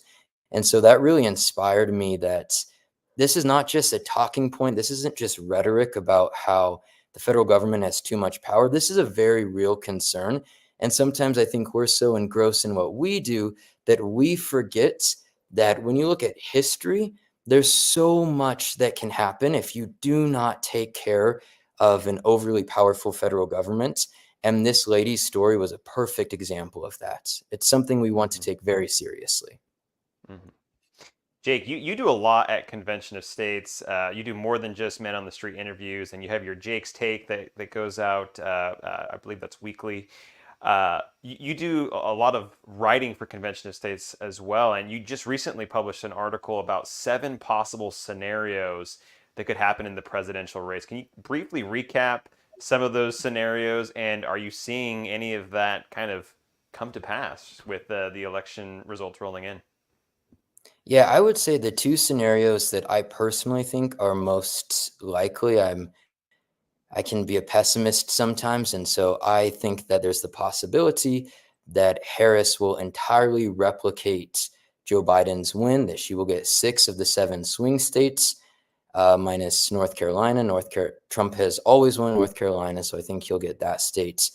I think at this point, she'll probably get either, if she wins, it'll either be 303 electoral votes. She'll get all 6 swing states. I think if Trump wins, he'll probably peak at 270. I think he can get Pennsylvania and he can get Georgia and North Carolina, but I'm not sure he can get much more than that. But that's just kind of my perspective at this point. Great. Love that. Well, Jake, we got to see more man on the street interviews because that was really great content. Thanks for checking in with us and for sharing some of the things that you're doing with Convention of States. Really appreciate your time. Absolutely. Thank you, Andrew. All right, Rita, we have more breaking news. Polls are closing in Idaho, Montana, Nevada, and Utah. So let's get another national update from Kristen and Jonathan. Hello there, everyone. We do have a national update with some news from the House and Senate races and the presidency. No updates on the gubernatorial side right now. We're still waiting on those races on the West Coast. But when it comes to the House of Representatives, right now the balance of power sits at 106 seats for the GOP and 74 seats for the Democratic Party. A few races to highlight in Florida. Key Republicans like Matt Gaetz and Anna Paulina Luna have won re-election. In Iowa, District 3 in particular, that is a district that flipped to Republican in 2022. But right now, Democrat Landon Backham is in the lead there, but polls have not yet closed there or did not close at the time of this report. So we are still watching key districts like that. A few other districts of note in Kansas, District 1, Tracy Mann is in the lead, has endorsed Convention of States, but that race, again, has not yet been officially called. So that will be an interesting one to watch. In Missouri, Eric Burleson, likewise an endorser of Convention of States. The vote is still coming in on that race, but that will be an interesting one to watch. In Louisiana, Speaker Mike Johnson has won his race, and so we will keep watching some of those key races in the House of Representatives. One of those seats has been flipped in favor of the Republicans, but we will see what else is in store the remainder of this evening. When it comes to the Senate, some updates there. Fox News has called Texas for Republican Ted Cruz. And in a key Senate race in Michigan, we still don't have final results, but Democrat Lisa Slotkin does have an 8-point lead in Michigan with about 14% of the vote in. So we'll keep watching that race, as that's one of those key races that we are watching in to determine the final balance of power in the Senate. But right now that's sitting at 47 seats for the Republicans and 38 for the Democrats. So we will keep a close eye on those. And I will turn it over to Jonathan for a presidential update. Thank you, Kristen. Donald Trump currently maintains the lead with the Electoral College at 195 compared to Kamala Harris's 117 electoral votes. Regarding the swing states in particular, the race in Pennsylvania is growing narrower. Trump holds is at 47% and Harris is at 51% with the lead there. Trump is also creating distance between himself and Harris in Ohio. He has now reached a 10% point lead. In Wisconsin, Harris has a lead of 50% to Trump's 47%. And with 77% of the vote reported in Georgia, Trump continues to lead in that battleground state, 52% to Harris's 46%. Back to you. And I will add one more quick update on some of those races in the Senate that we're still watching. They have not been officially called yet, but in Pennsylvania, Democrat Bob Casey is leading at 51%, but Republican Dave McCormick has closed in at 47%, so that race is getting close. In Ohio, Moreno is leading with 51%, and Democrat Sherrod Brown has 46%. So we will keep a close eye on those races and have another update for you shortly. Thank you so much, Kristen and Jonathan. We'll have you back soon. The night is still young, so there's going to be plenty of updates coming in. Thank you for keeping us apprised. All right, we get to talk to Jonathan Viad now, who is one of the past state regional directors. He oversees Andrew? the. Yeah, go ahead. sorry. We're going to get Jonathan in a few minutes. I don't think he's quite here yet, but if I can, I just want to tell you, I'm laughing at myself because I'm sort of obsessively checking on some of these battleground chamber states where partisan control of one or more chambers in the state could flip in this election. But I'm just, the results just aren't in yet. I just have to be a little more patient. So, but let me just share with you quickly, some of the ones that I'm watching most closely are Michigan, the House. Right now, before the election, the Democrats have a majority just by 2. So obviously not a lot of change would be needed there to flip control of the chamber. Minnesota House, Democrats lead by 4. The New Hampshire Senate, Republicans have a majority by 4. And in the New Hampshire House, Republicans have a majority by 6. So also be keeping an eye on those. Pennsylvania is the one that I'm really the most interested in because it's so close. In the Pennsylvania House, the Democrats have had a majority only by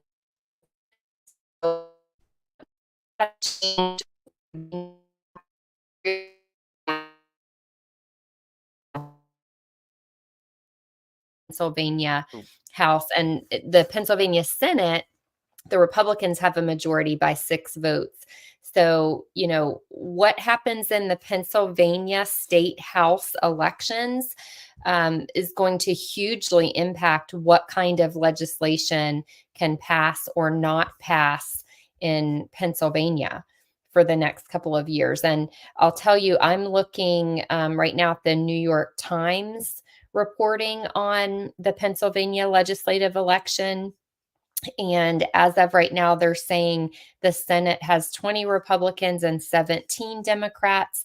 The state house has 47 Republicans and 52 Democrats, but the results obviously are not all in yet. So I just keep obsessively refreshing and going to the back and forth between the states that I'm interested in.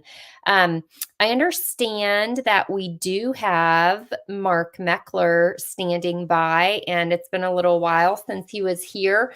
Some things have changed. So Mark, tell us how you're feeling now. Are you still feeling good, or how's it going? Yeah, I'm still optimistic so far. So far, so good. I'm always worried about the overnight vote. You know, what happens during those late nights. I'm more optimistic about that just because the early vote was so heavy, and also because I think there are Republican poll watchers everywhere. Well, we might see some untoward stuff. I think people are watching. I don't think anybody's going to leave any of the counting stations for plumbing leak or anything like that. So I think it's going to be pretty solid overnight. Right now, what I'm seeing that's interesting, Pennsylvania, incredibly tight as we expected it would be. It looks like Kamala is underperforming a little bit in the urban areas and that Trump is overperforming a little bit in the rural areas. And this is the formula that each of the candidates was depending on. Kamala Harris is planning on overperforming in those urban areas. She doesn't seem to be pulling that off right now. I wouldn't say it's devastating, but it's not great for her. You can see a couple of bright spots, but mostly not great. And a bunch of bright spots for Donald Trump. None of them big. I mean, this is interesting. It's rural counties all over the country going for Trump, usually a point or two above where he has been. But I want you to remember, when we're talking about a rural county, you're talking about, you might have 7,000 total votes, 10,000 total votes. So a point or two more, not a big difference. That adds up all over the country. How much will it add to in any particular state? Really hard to tell. I look at Decision Desk a lot, and right now they're showing Donald Trump winning the election with 279 electoral votes. That's down from 280 a couple of hours ago. So, you know, pretty much stable. When I look at Poly Market, which is a betting market, I like to look at those because it shows where people are willing to put cash on the line are at. And that shows Donald Trump 81% as the presidential election winner. So that's a pretty incredible number. It shows Kamala Harris 51% of the popular vote winner all week long. And for a long time, it's shown her as a blowout on the popular vote winner on Poly Market. So that's coming really close. That means people who are actually putting money on the line, I think that popular vote is going to be very close. And Electoral College margin of victory, it looks like most people are saying that it's going to be obviously the Republicans. I'm trying to look at exactly by what. I think that the biggest is the GOP by like GOP by between say 100 votes or 100 electoral votes, roughly. I don't think it's going to be that big of a margin. So that's interesting to me. Pennsylvania, Poly Market shows that people who are putting money on the line say 75% chance that Donald Trump wins Pennsylvania. So a lot of interesting stuff developing out of there. You know, I have my hesitation about watching Fox, but they do a really good job of showing historical numbers. So if you want to jump over and watch Fox as well, what you'll see is Bill Hemmer jumping all over the map. I think he's one of the best in the business and very honest. And he's showing what happened in 2016, 2020, and where we're at in 2024. Those comparisons are really interesting. And again, in some places, Kamala Harris matching Joe Biden. Nowhere is she outperforming Joe Biden. In a bunch of places, Donald Trump is outperforming his last performance. So right now, things look good, but certainly not a blowout by any means. Mark, on the program, we talked about low propensity voters, and that was part of our target for state level candidates. What impact do you think low propensity voters are having in this election nationally? Yeah, I think probably they've already had their impact. Most of the low or a lot of the low propensity vote that we saw happening, and this is why we target them, was happening in the early vote. Low propensity voters don't tend to go to the polls on election day when the lines will be the longest and most difficult to vote. If we're going to get them in, we're generally going to get them in earlier. So folks understand a low propensity voter is somebody who voted in between 0 and 2 of the last 3 elections, right? So there's somebody who does not vote every election. Obviously, if they voted in 0 of the last 3, they don't vote very often. They're a very low propensity voter. We always focus on those because the party does a good job of getting out the base, and we need to help get out people who don't normally vote or don't vote all the time. What we saw is a lot of the folks who were getting out and voting early were 0 out of the last 3 or 1 out of the last 3, 2 out of the last 3. So I think that's interesting. Those votes are in, but also, Andrew, not necessarily counted. Most states count day of voting first, and then they go back and count the early votes. So we won't know exactly how those pan out until late into the evening. Mark, let me ask you something else. What do you think are the primary factors that are driving voters either to go to the polls at all, or what are they basing their decision on this year? Well, I think there are a few factors. I mean, I think you have to put the candidates at the top of that. And obviously, the vitriol between the candidates, the vitriol in the American public, there's a deep-seated hatred of Trump in almost half of the American public. There's a deep-seated dislike and disdain for Kamala Harris in almost half of the American public. So a lot of it is who people are voting against, and people think they're voting against the communists, the Marxists, when they vote against Kamala Harris and for Donald Trump.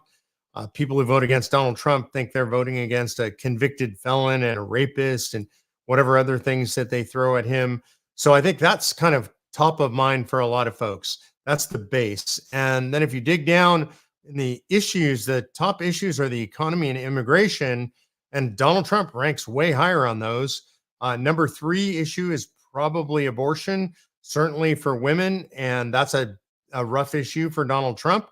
Unfortunately, I don't understand why as a pro-life person, but apparently a lot of women in this country want the right to kill babies. That's a major issue in this election, and it's really hurt Republicans. They've handled it poorly, in my opinion. I have to say, if you look at Florida, it's super interesting on that issue. It looks like they've defeated Amendment 4, which was a pro-abortion amendment, would have legalized abortion until the 9th month. Looks like they've defeated also Amendment 3, which was a legalization of marijuana. I'm not 100% sure they've called those, but that's the way it's looking right now. Those, by the way, are the first wins on marijuana and abortion for Republicans. So we should look at how Ron DeSantis and the Republicans in Florida handled that as we look forward in the pro-life and the anti-marijuana legalization battles. Mm-hmm. All right, Mark, before we let you go, tell us, you kind of commented on it that you're feeling pretty good so far, not too bad. It's still early in the night. Where do you think this race is going? Man, I still think it's a nail biter. I mean, I I had hoped it wouldn't be. My personal hope was to see a blowout on behalf of Republicans. But right now it's going to be close. I think we end up with the Senate, at least 52 Republicans in the Senate. I think that's a good thing, but it's not enough. I'd like to see that be 54 or 55. And the reason that I say that is the next two Senate cycles are not good for Republicans just based on numbers. Almost every Democrat was up for reelection. I remember a third of the Senate runs every 2 years. And so this was the best for the Republicans. Next two cycles are rough. Usually, if you have an incumbent president, he loses Senate seats. And so if Trump wins, Republicans are likely to lose Senate seats in 2 and 4 years from now. And so I would hope that they would have a bigger buffer than just a couple of seats. So the House still kind of up in the air. I heard Kristen say, and this is the first I heard that one House seat has flipped Republican. So that's a good thing for the Republicans. Hopefully they pick up a little bit better margin. But right now I'd say the House is a toss-up. Senate Republicans will win, but I don't know exactly by how many. I call it 52 at a minimum. President, right now I'm going with Decision Desk. They say Donald Trump at 279. That's close, and that could go either way. Swing states like Pennsylvania, Michigan, Wisconsin really hanging the balance. Pennsylvania on the line. Virginia, amazingly even right now. I would still lean that towards Kamala Harris. So I think watch Virginia, watch Pennsylvania. I think Georgia is going to go Trump. I don't think it's truly a swing state. Pennsylvania, Michigan, Wisconsin, those are really the states to watch right now. And of course, we have the Western states closing here or have just closed. So we're going to start to get results out of the Western states. Arizona to watch. I would say Nevada to watch. New Mexico out on the margin somewhere, maybe if Trump really gets momentum, but likely a Harris state. Mm-hmm. All right, Mark, thank you so much for jumping back in. Please be on standby. We'd love to get more thoughts from you as the night progresses. We do have Jonathan Viad now. Sorry for calling in early. Glad to have you with us, Jonathan. You're the past state director, region director for Appeal to 7. Great to have you with us tonight. So you oversee some of the past states, but I know, we all know at Convention of States that if a state passes the COS resolution, they don't stop working. They keep working, and they keep doing lots of things, including election activity. Can you tell us a little bit about what your states have been doing in the run-up to the election?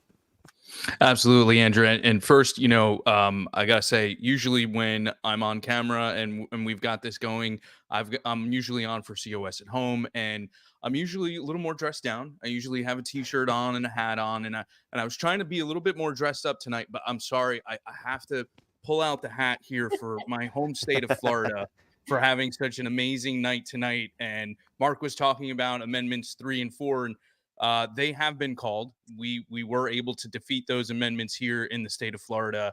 It's been a great night so far here, and I'm very, very excited about that. Now, to answer your question more specifically about what we've been doing for Convention of States, unfortunately, we weren't able to get involved in those amendment battles, but that doesn't mean that we aren't involved in election activity in our states that have already passed the resolution. In particular, we are focused right now in Texas on a key House race, one race that could be flipped from Democrat to Republican, but we're more concerned about the fact that it would be flipping from an anti-COS legislator to a pro-COS legislator, and that is Texas State House District 70, where the candidate that we are supporting is Steve Kennard. Right now, it's somewhere between 82 and 84% of the vote that has been recorded. And Steve Kennard is currently down by about 2,100, 2,200 votes. So still very, very close election there. And we are going to keep our eye on that. But that's been our biggest target in my states. Some other states of mine have also been doing some nonpartisan get out the vote messages to all of our supporters and encouraging people to get out there and vote their values, because it's just too important to sit on the sidelines and not be involved. Amen to that, Jonathan. Now, you are the host of COS at Home, as I'm sure most of our viewers already know. And I'll actually be joining you tomorrow for COS at Home. Can you tell us a little bit about that broadcast, and then how can viewers tune in if they'd like to see it? Absolutely. Well, I'll be honest with you. This is unusual because usually I've got a script. Okay, well, I'll be honest. I am a procrastinator, so I don't have a script completed by the day before, much to producer G's chagrin, I would say. But I usually do have some idea of what I'm going to be talking about. I have no idea what I'm going to be talking about tomorrow night because we have no idea what's going to be going on with these elections. And Mark mentioned how close it is in so many races. But I can assure you it's going to be a great program because we are going to have Rita on. We're going to have Senator Rick Santorum. And of course, we're going to have Mark Meckler on. We're going to be breaking everything down regarding the national elections, everything that's going on. We should have answers by then after we get through the votes in the middle of the night, like Mark was talking about. And then, of course, we're going to be talking about what it all means for convention of states as we get some of these races finalized. So you're not going to want to miss it. Join us tomorrow night, 8 o'clock Eastern time. You can check it out on all of our social media accounts as usual. And we look forward to bringing that to you and so much more. So I'm really excited about it, even though I'm not entirely sure yet what we're going to be talking about. Well, I know we're going to be talking about the elections. I just don't know from what perspective, but I'm looking forward to the discussion. I look forward to joining you tomorrow evening, Jonathan. Hey, thanks for being with us. We appreciate it. Oh, my pleasure. God bless you. Thanks, Jonathan. All right, Rita. Looks like we're going to be bringing on Jeff Kilgren again. We're going to bring him back on. I think there's some updates. Oh, not quite yet. We don't have him yet. I think producer G actually does have some results to show us in North Carolina and South Carolina. And actually, I can see Jeff in the green room now. So maybe he'll be coming on soon.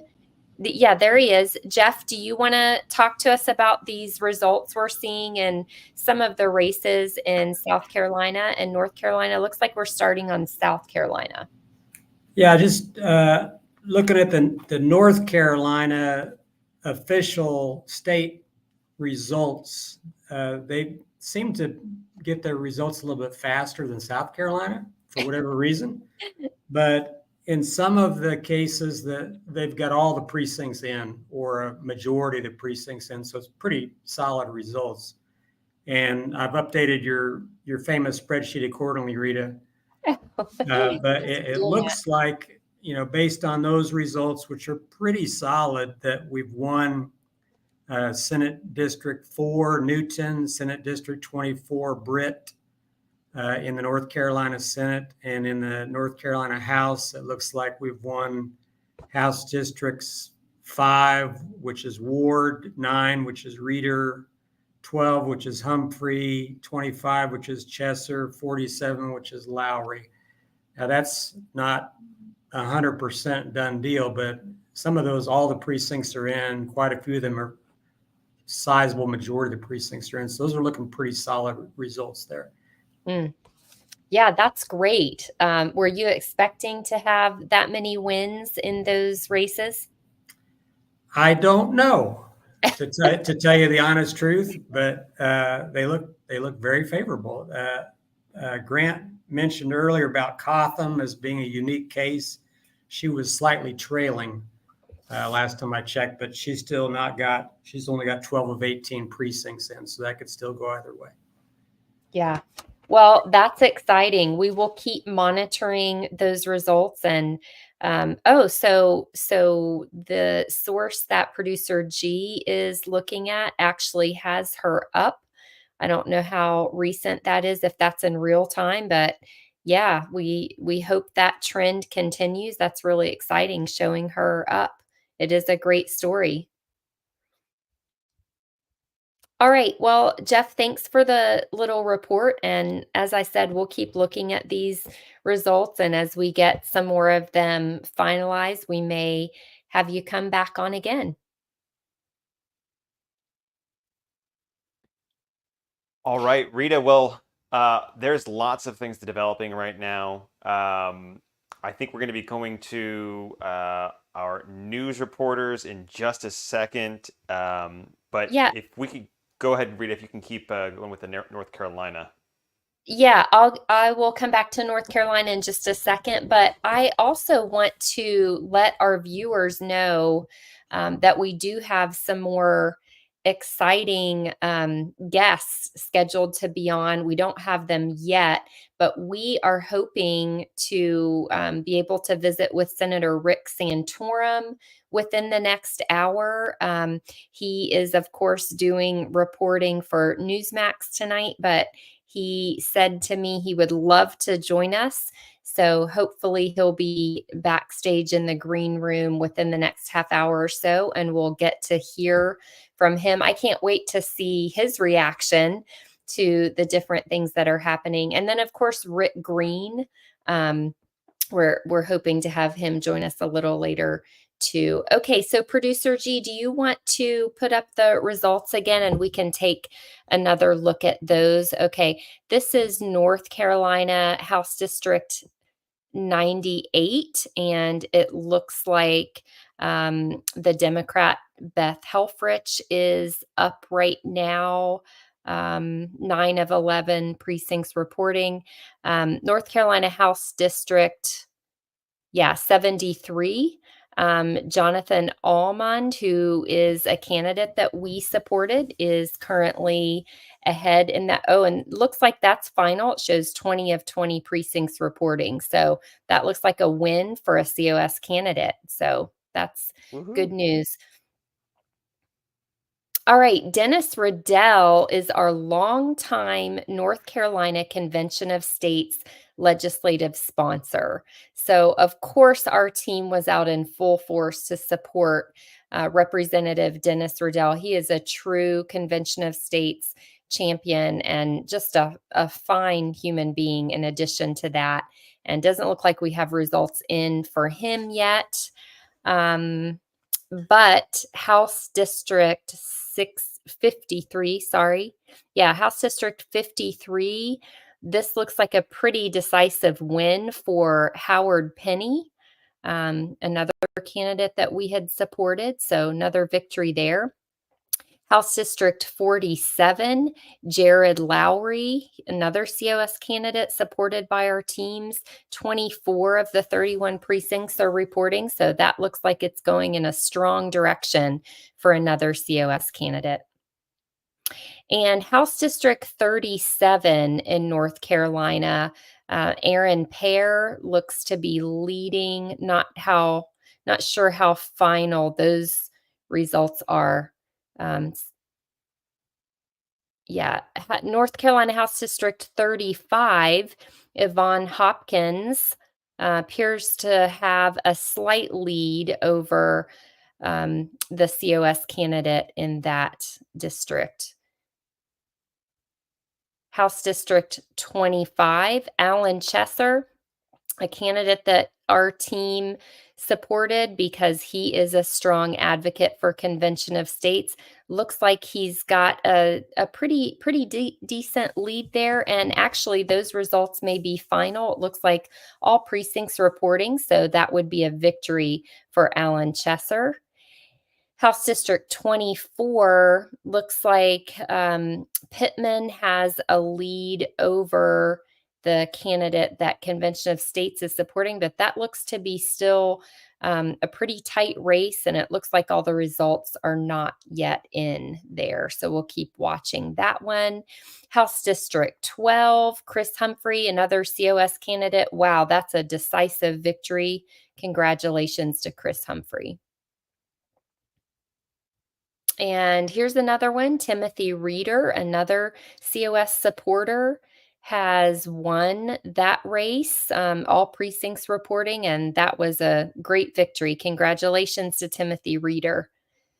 Bill Ward in House District 5 of North Carolina, another COS supporter, and not quite final yet, but looks like he has a sizable lead there.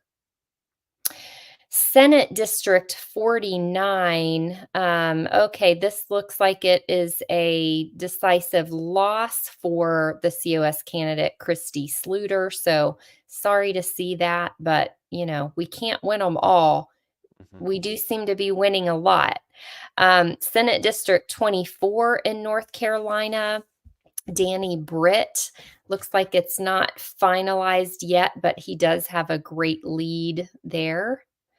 And Senate District 13, does not look from the top of the screen there to be finalized, but looks like Scott Lasseter, the COS candidate, is fairly far behind in that race. Senate District 11, again, not quite finalized, and this looks to be a fairly close race. Lisa Barnes leading, but again, not final yet. Senate District 7, Michael Lee, the Convention of State supportive candidate, looks like he's behind. It's hard to tell how many of the results are in. And North Carolina Senate District 4, not quite final, but Buck Newton, the COS candidate, has a sizable lead there. I think that's going to be another COS victory. And that's a run through of North Carolina. Looks like we're doing really well, Andrew, as far as getting those Convention of State supporters into office. I'm really excited to see that. Yeah, that was going to be my follow-up question to you, was because when we did this back in 2022 during the midterm election, there was a lot of candidates that we supported in North Carolina back then. I don't fully remember how many of the candidates in the midterm election ended up winning. But do you remember how are we doing better this election cycle? Are we doing about the same? What's your read on that? I think it's about the same. You know, the North Carolina team is so strong. They did a great job. And if I recall correctly, won the vast majority of the races that they were involved in. And it looks like it's going to turn out the same way again this year. So I'm just so proud of them. What a great team. And they're doing a great job again. Wonderful. All right, we do have a Jamie Franks with us, and he is a volunteer in Arkansas, and he's going to talk to us a little bit about one of those tools that you had mentioned earlier, Rita. You talked about Telepatriot, and it's an app that we have. And Jamie, tell us all about some of the activities that you and other Telepatriot volunteers have been doing using this great tool that we have. Well, I know we have been making, we just finished, we didn't quite get it finished in Pennsylvania, about having people, you know, to vote what they believed in. I probably made about between 1,500 and 2,000 calls in the past 2 to 3 weeks. I mean, it's been quite busy. Yeah, and Jamie, a lot of those calls that you're making, they're not in Arkansas. They're in other states where we are supporting COS-friendly candidates. What's your experience when you're using it? Well, I mean, you do actually end up talking to some people. Some people, you know, are very enthusiastic to hear from us, but you know, a lot of times you may not actually talk to a person on the phone, but you know, when you do a follow-up text, I was overwhelmed this time. I got a lot more responses than normal of people that said they would be voting or they did support the candidates that, you know, we did the express advocacy for. So, I mean, I was encouraged by how much response that we did get this time when we made calls. That's really encouraging to hear. Jamie, I'd like to hear a little bit about how you got involved with Convention of States. When did you start volunteering with us? I believe that when I got involved was in January of 2019. I just come across it on social media about to be honest, I didn't even know what Article 5 was until I heard about it. And it, you know, it just, and at that time I was, you know, very down and about how the direction our country was going. So, I mean, when I read about it, I signed the petition, and I can say that within a few days, I had 2 people reach out to me thanking me for voting. Signing the petition, and you know, especially one volunteer, Rod Beasley. He just kept on and just kept encouraging me and contacting me to get involved. And then it's all history from there. And Jamie, you've been dubbed by the national team as the Telepatriot King because of the amount of phone calls that you've made. I mean, just a moment ago, you said you made between 1,000 and 2,000 phone calls, which is incredible. I don't know how you have the time to put in so many phone calls. But if there's people on that are tuning in right now who are encouraged by what you've been saying about Telepatriot, how can they join you in making phone calls using the Telepatriot app? I believe now that if you go to our national page and you can sign up on there to be a Telepatriot, it's very simple. I mean, we do have some missions that we have been calling to get people involved with the phone team. I mean, it's fairly simple to do. I mean, I just actually I helped Chris Thomas learn about the Telepatriot app here about a week ago, teaching him how to use it. So it's not very hard to do. And plus, not only that, you do get to encourage some people. I mean, I've actually got to pray with people on the phone that with this were down and out. And it's just, people are looking for hope. And that's what I try to give them when I talk to people. That's so inspiring. And when it comes right down to it, Convention of States itself really is about offering people hope, people who are discouraged in the situation of our country, that they may go and vote in every single election year after year and try to get the right people in office.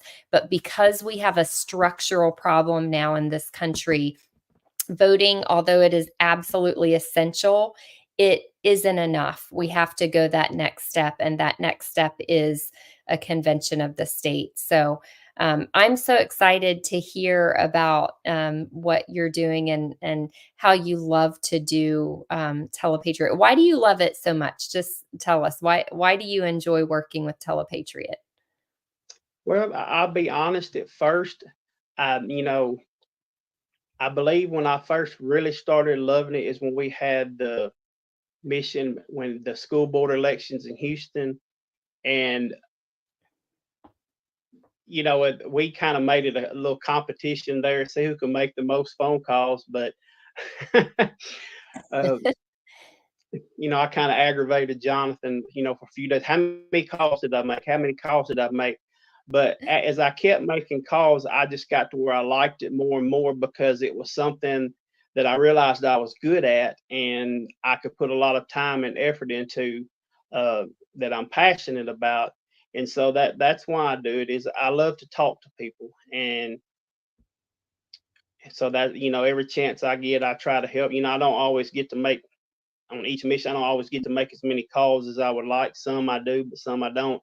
But it's, some people, they may not like to go, and knock on doors or just, go to rallies or anything like that we have. But this is another way for people to get involved, that may not be able to get out and do some of the things that we do. And, my schedule, like with my work, a lot of times I may not get to go to events I want to, but, I may have a couple hours where I can just go in and make a few phone calls. And it's helpful to me to be able to, contribute in some kind of way.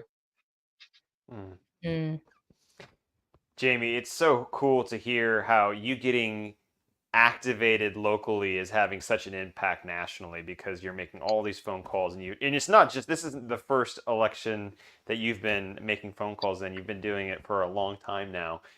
So you're having such a huge impact. One final question before we let you go. What drives you to do this? I mean, what's your motivation to get up to make these phone calls besides your passion for doing it? But what's keeping you going? Well, I want my kids and my grandkids to be able to enjoy the same freedoms that I've grown up with. And plus too, all these things that have happened in our country, have happened in my watch. So, if I can do something to help fix the problem, that's what I want to do. I just want them to still to live in a free country as I've lived in. So that's why I do it.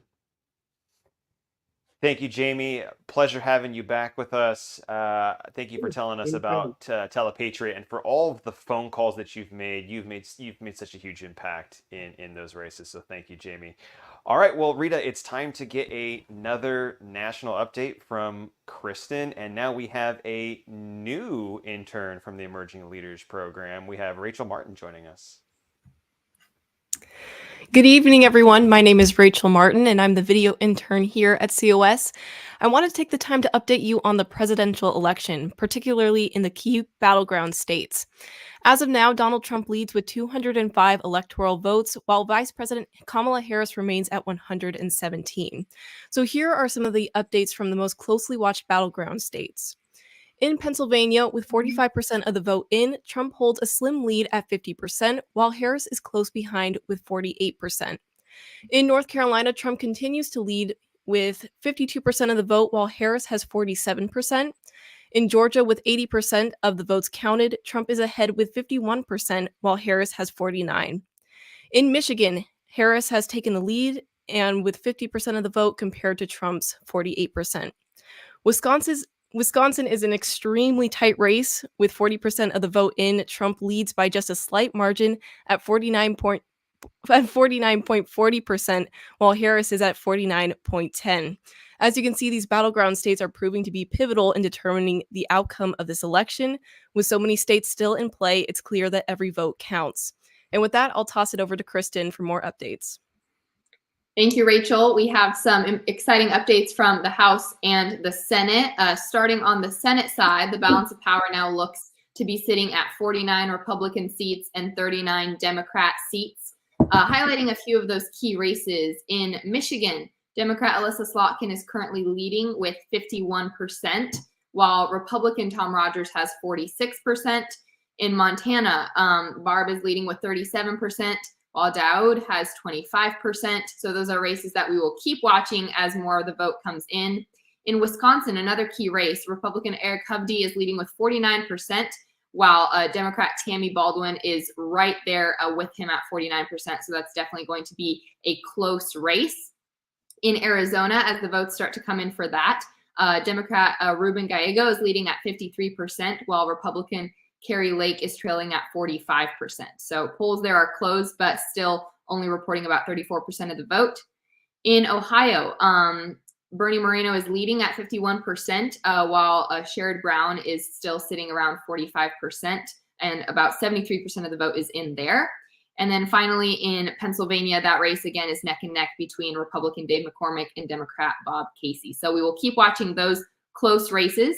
In terms of called races, Fox News has called the Virginia Senate race for Democrat Tim Kaine, although the votes are still coming in on that, so we'll keep a close eye on it. And then they have also called the Missouri Senate race for Republican Josh Hawley. Going over to the House side, the balance of power now sits at 133 seats for the Republicans and 89 seats for the Democrats. Of note, a Republican incumbent Chip Roy won his seat in Texas District 21. Representative Roy has endorsed Convention of States and Article 5. And also of note, according to Fox News, 3 House seats have been flipped from Democrat to Republican. We're still identifying exactly what all those seats are, but 2 of them, one of them is in Michigan. Republican Tom Barrett is in the lead in Michigan, flipping the seat previously held by Democrat Alyssa Slotkin, who is now running for the Senate. Again, these are not final results. We'll keep watching them in case something changes, but right now that is what's being actively reported. And then another seat was reportedly flipped in Michigan, Paul Junge leading, but only about 5% of those votes are in. So we will see if that seat stays flipped for the Republicans. In terms of gubernatorial races, we have a couple more results in Montana. Governor Gianforte, the incumbent, is in the lead. Fox News has called that race for the Republicans. And then in Utah, those votes are still just in the beginning stages of being counted, but Fox News has called Utah for Republican Spencer Cox. So we'll keep an eye on those. And then, of course, we will still be waiting for Washington to come in here in the next hour or so. Back to you, Andrew. Thank you, Kristen. Thank you very much, Rachel. Looking forward to the next update coming later in the evening. Now, Rita, we get to go over to Karen Schuster, who is an assistant regional director in the one of the past state regions. Karen, you're reporting now in Iowa. Polls close there at 9 p.m. Eastern time. Tell us about some of the state legislative races that y'all are looking at. Well, I am at a watch party hosted by the Ankeny Republicans. Convention of States supported the two candidates that were running for the House district here. And it's been a nail biter this evening. We supported 6 races in the state. I have results for 4 of them. And we have Representative Bill Gustav has retained his seat. Ryan Weldon, although originally it reported that he lost his seat by 65, he called his family only to find out that as a few more votes came in, he won by 136 votes. And that is a House seat that we are gaining here in Iowa. House candidate Heather Stevenson, the results are still not in. We have 9 of 10 precincts reporting at 49% to 51%. She is behind by a little bit, but as we saw with Ryan's race, things can change. We don't have results for Senator Reichman yet. Mike Pike has been reported to lose his race by 151 votes, and Senator Zahn has also lost his race. And that's the results that we have from Iowa so far. We'll keep you posted.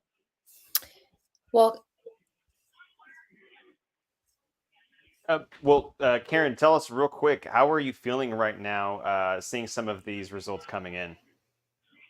Well, I tell you, when it was looking like so many of the candidates lost, it was not a happy night, but seeing that Ryan's race has turned around and actually he's being called the winner now. We're hopeful that that's what's going to happen with Heather. And also, Mike only lost by 151. You just really don't know. Looks like they're about ready to have another announcement here for county supervisor. It sounds like there's a lot of joy coming from people at that watch party. What just happened?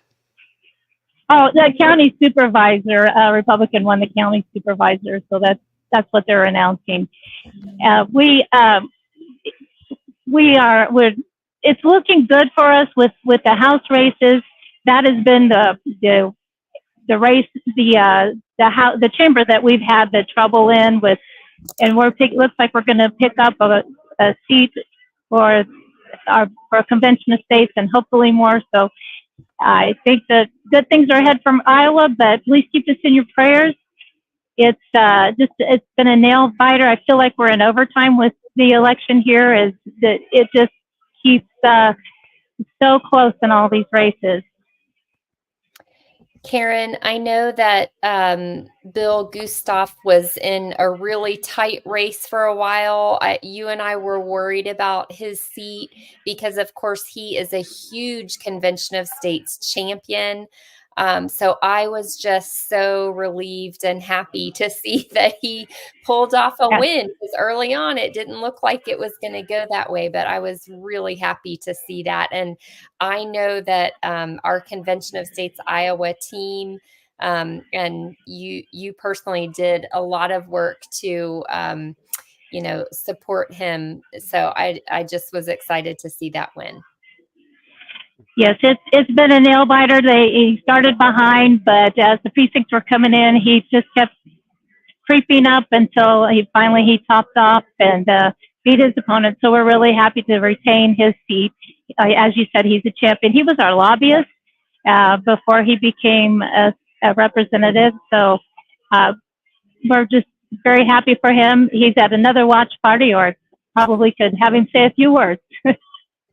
Well, thanks so much, Karen, for joining us. And we'll keep watching the rest of those races, but it sounds like COS is having a pretty good night there. Yeah, pretty good.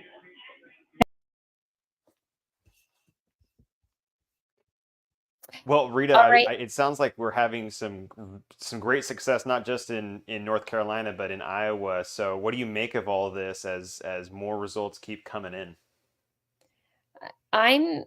just really pleased in what I'm seeing. I mean, of course, with the number of races that our teams have been involved in, I would not have expected that we would win every single one. And, you have to keep in mind too that some of these races that our teams are involved in, so they are races that we're tracking. Some of them are challenges to a sitting incumbent. And, that's something that's really difficult to pull off. So those are situations where our teams have worked really hard to try to get the underdog basically elected. So I wasn't expecting that we would win all the races we're involved in. And I'm really pleased with the way our percentages are looking so far. Of course, it's still early. A lot of these races we're involved in just haven't been called yet. And a lot of them we probably won't know the results in until tomorrow. That's just the reality of it. I think, Andrew, that we have Paul Phillips standing by. And Paul, it's nice to see you again. And maybe you could just give us another update on some of the ballot initiatives that you've been tracking. Yeah, absolutely. So in the area of prohibiting non-citizens to vote, there's been a lot of success there. Kentucky, North Carolina, Oklahoma, and South Carolina have all passed their initiatives. The remainders are all leaning towards passing. The only state we don't have data on yet is Idaho, but North Carolina, a battleground state, passing that initiative, I think it bodes well for President Trump in North Carolina. And Wisconsin, another battleground state, that initiative is 70% favorable. So I think that's bodes well for him as well. And as far as the initiatives to add abortion as a right to state constitutions, as we reported, Florida has defeated that amendment.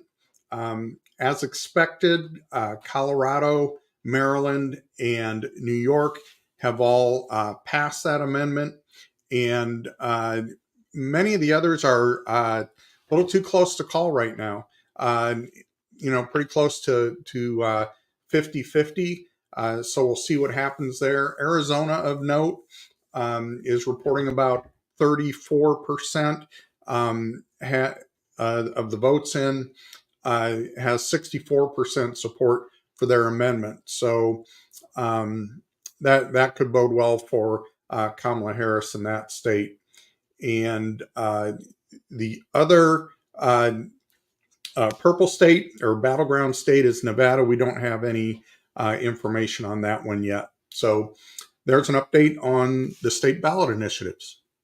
Thanks, Paul. Are you surprised by any of those results? I'm surprised.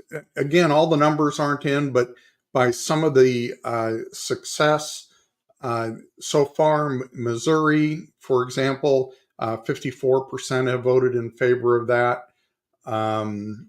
South Dakota looks like only 31%, so that's good to see. That it seems like it's getting voted down there.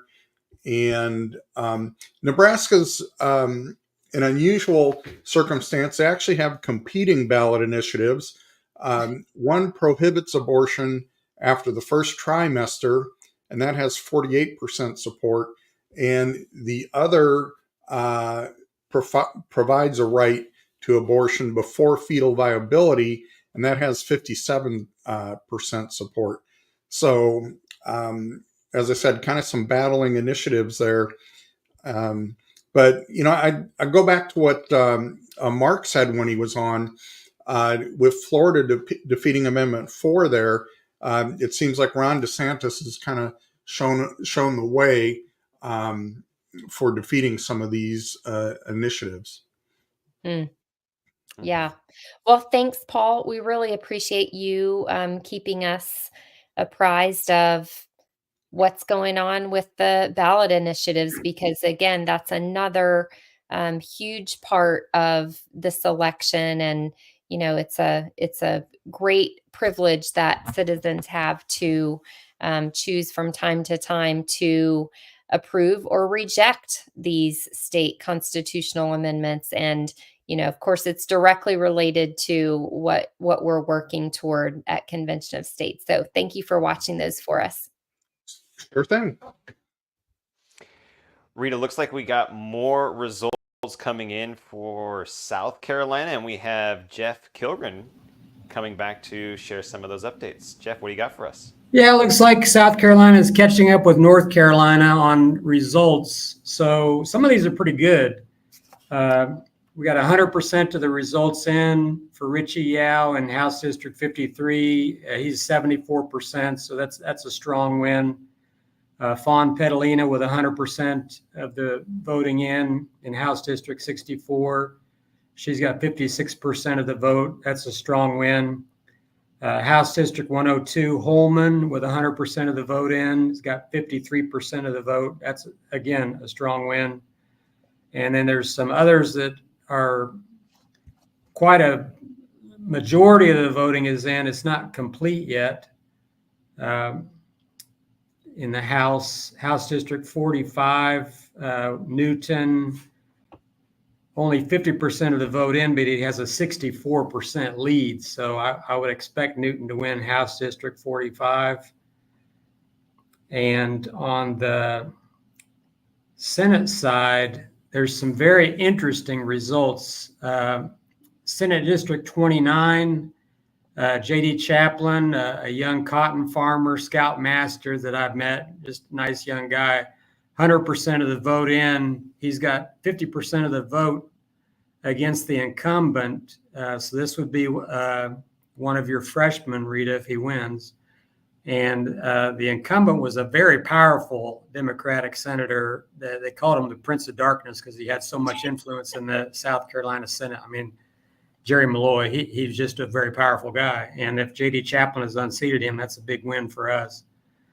And that's 100% of the vote in. So that's very interesting. Another very interesting race is Senate District 36, with 75% of the vote in.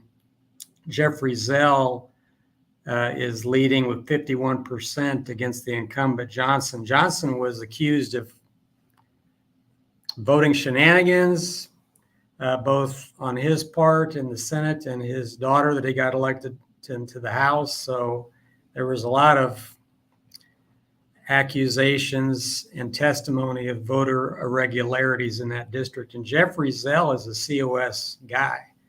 He's a district captain. He is recently retired from the U.S. Air Force, is a Air Force NCO. I know Jeff Zell, he's a nice guy. And right now, with 75% of the vote in, he leads 51% over the incumbent Johnson. So that'd be another freshman for you, Rita. And again, in Senate District 39, with 67% of the vote in, about 2/3, Fernandez leads with 51%.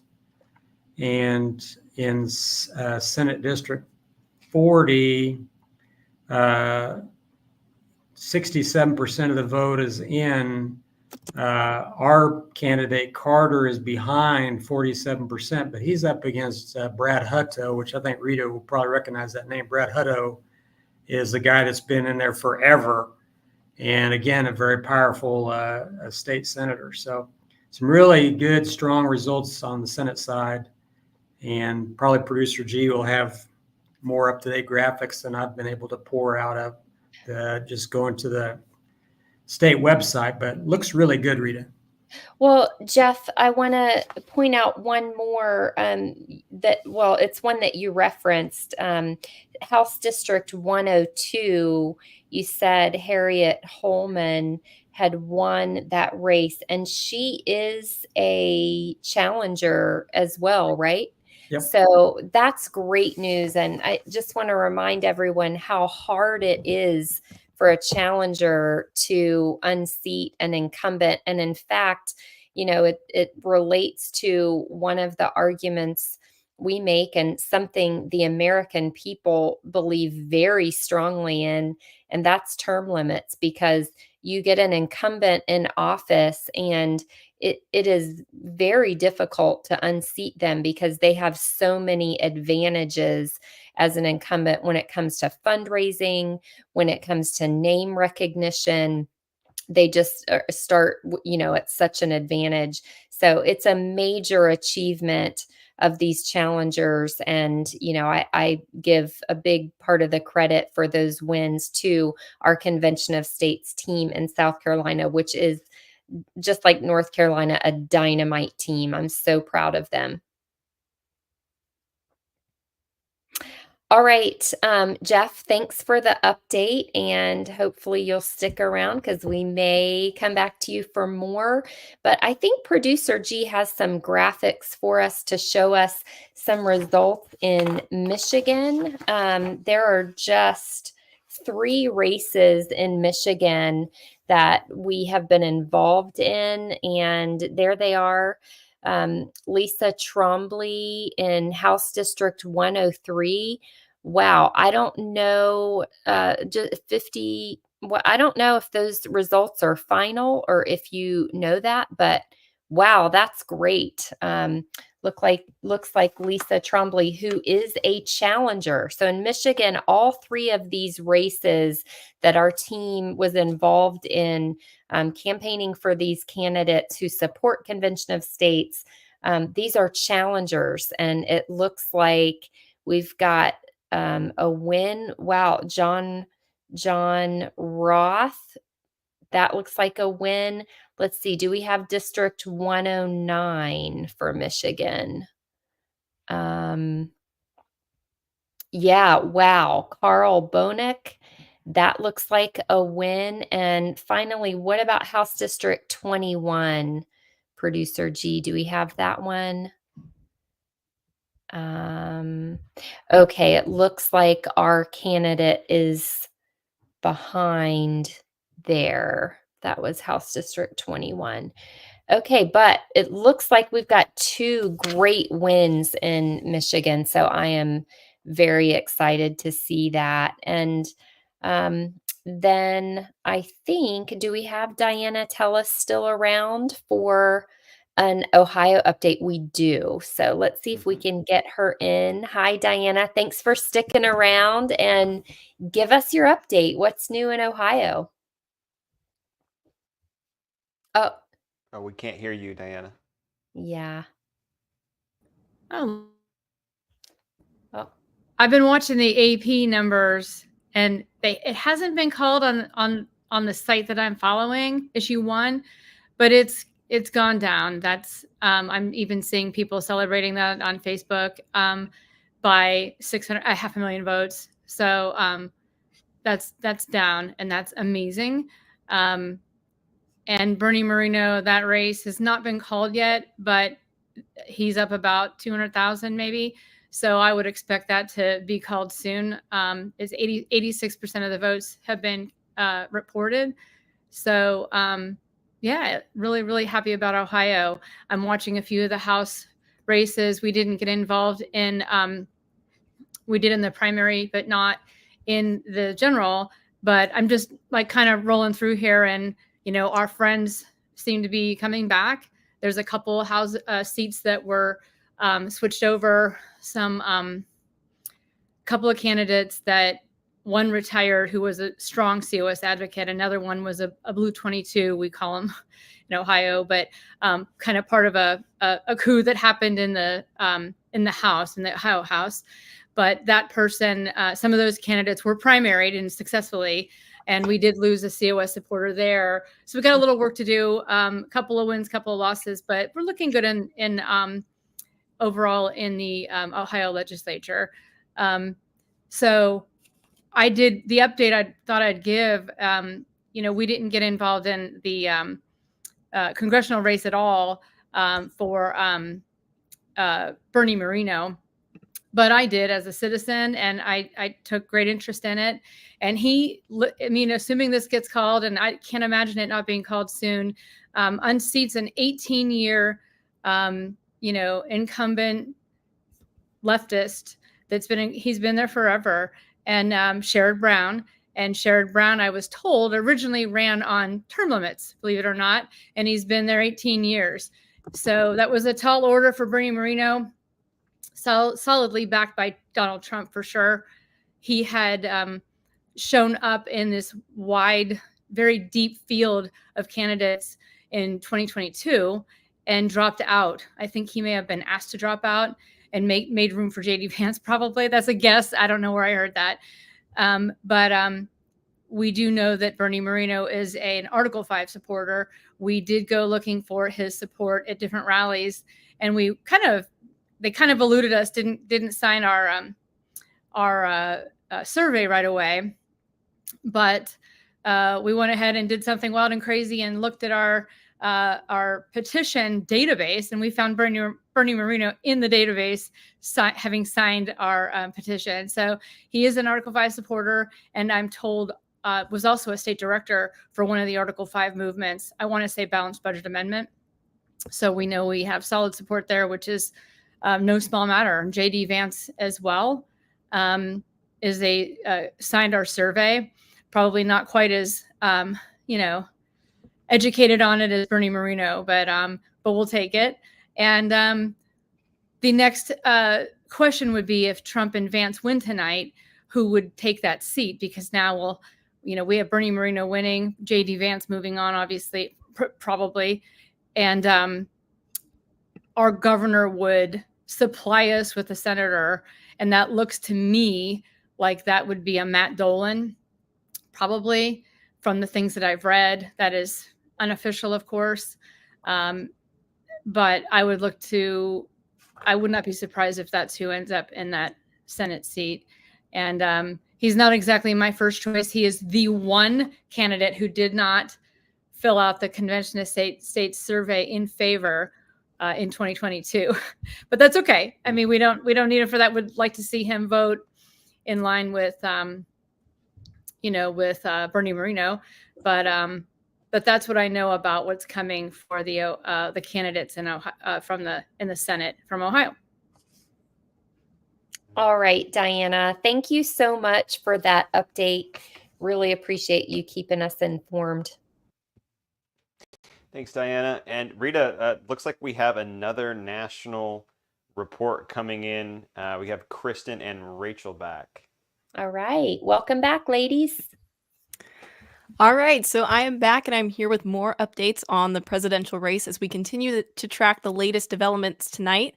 As of now, Donald Trump has gained 7 additional electoral votes, bringing his total to 212. Kamala Harris holds 219 electoral votes. We are starting to get more results from states like Montana, Wyoming, and both North Dakota and South Dakota, where Trump is showing a strong early lead. In Iowa, Trump is making significant strides, currently leading with 56% of the vote compared to Harris's 42%. Over in Nebraska, the race is tighter, but Trump is still in the lead with 51%, while Harris trails at 47%. And this takes into account that Nebraska has reported 50% of those votes. Minnesota, however, has been slow to report, with only 5% of the vote counted so far, but at this early stage, Trump is in the lead there. Michigan and Wisconsin remain too close to call, with both states being highly contested. In Pennsylvania, where 62% of the vote is in, Trump currently holds a slight edge, leading Harris 51% to 48%. As we continue to monitor the situation, it's clear that these battleground states will be pivotal in determining the final outcome of the race. So be sure to stay tuned for more updates as we get closer to the end. And with that, I'll toss it over to Kristen. Thank you, Rachel. Looking at some updates in the Senate, the balance of power is now sitting at 49-42. We got some, updates just a few seconds ago. Fox has called some seats in California and Washington, specifically California's seat for Adam Schiff and Washington's seat for Maria Cantwell. And so those 2 seats, votes are still being counted, but they are in strong Democrat districts. And so it is likely that the balance of power will continue to be 49-42. But looking at some more contested races for the Senate in Ohio, Bernie Moreno is leading at 51%, while Democrat Sherrod Brown is sitting around 46%. So it's still a very close race, but it looks to be looking good for the Republicans. In Pennsylvania, Republican candidate Dave McCormick is leading with 49%, while Democrat Bob Casey has 48%. So that's still a race that's pretty neck and neck. In Montana, which is another one of these races that we're watching because of the incumbent being a Democrat in a historically Republican state, Republican candidate Tim Sheehy is leading with 56% of the vote, while Democrat John Tester has 42%. And then in Michigan, Democrat Alyssa Slotkin is slightly ahead with 49% of the vote, but Tom Rogers is also hovering around 49%. So that is still too close to call. Some other races like that, Wisconsin, the race between Tammy Baldwin and Eric Hovde is also sitting around 49% for each candidate. In Arizona, Democrat Ruben Gallego is still leading Carrie Lake at 53% to 46%. So we will continue to be watching that race for updates. And then Fox News did call Maine's Senate seat for independent Angus King. And so that has affected the balance of power as well. Shifting to the House, the Republicans appear to be leading in the House, 151 seats to Democrats 98. The AP has called Kansas District 1 for Tracy Mann, we previously mentioned as a COS supporter. And then Republican Tom Barrett is still in the lead in Michigan. So that seat hasn't been called yet, but if that lead continues, that would flip a seat previously held by Democrat Alyssa Slotkin to a Republican seat. Similarly, in Michigan, Paul Jungi is leading still, but again, very small percentage of the votes are in, but if that lead continues, that would also be another flipped seat.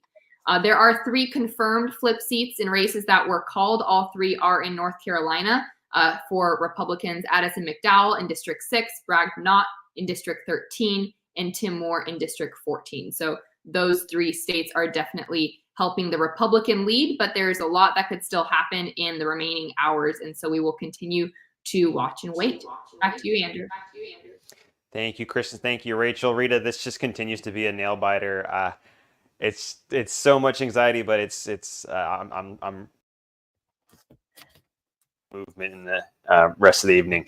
All right, Rita, now we get to go to Andrew Barkman, who is our director of block walking for Convention of States. Do we have Andrew? So now we have 2 Andrews, but we have just 2. Before we go to Andrew Barkman, I just want to chime in with some breaking news in South Carolina. If you remember, Jeff Kilgren was telling us about challenger Jeffrey Zell, who was challenging longtime powerful incumbent there in South Carolina. Jeffrey Zell is now reported to have won that seat. So that looks like a big upset. And then also Tom Fernandez, Senate District 39, according to Jeff's information. He has also won that race, and he also is a challenger who set out to upseat an incumbent and did it with the help of our Convention of States Action South Carolina team. So 2 big upsets there where a challenger has knocked off an incumbent in the South Carolina Senate. So go team. Yes, absolutely. And this is perfect timing because now we could talk to Andrew Barkman, who is the head of our block walking teams across the nation. So Andrew, can you tell us a little bit about the activities that our COS teams have been involved in? Yeah, so obviously block walking is a big one. And I want to just say I was born and raised in South Carolina. I live in South Carolina, so that's cool stuff. And I'm going to come back to a South Carolina story in just a second. But yeah, we started a nationwide program for block walking in 2021. And one of the ideas that's lucky with Convention of States is that we can go knock on doors any year, even in a non-election year. And so really over the last couple of years, we've been able to train so many people to block walk, mainly just going out and telling people about Convention of States, that we not only advance our mission, but we teach a skill set to people. And so basically over the last couple of years, we've trained so many people to block walk that as we get into a year like this, if they're in an area where Convention of States is operating, obviously great. But if we're not specifically involved in an election, then our people now are comfortable with that skill set and can go join a campaign. And that's really just amazing because they're doing the on the ground work for a specific campaign. They might help somebody win. Obviously, that puts you in a really good place with the legislator if they do win. So really cool stuff. We've been block walking all over the place.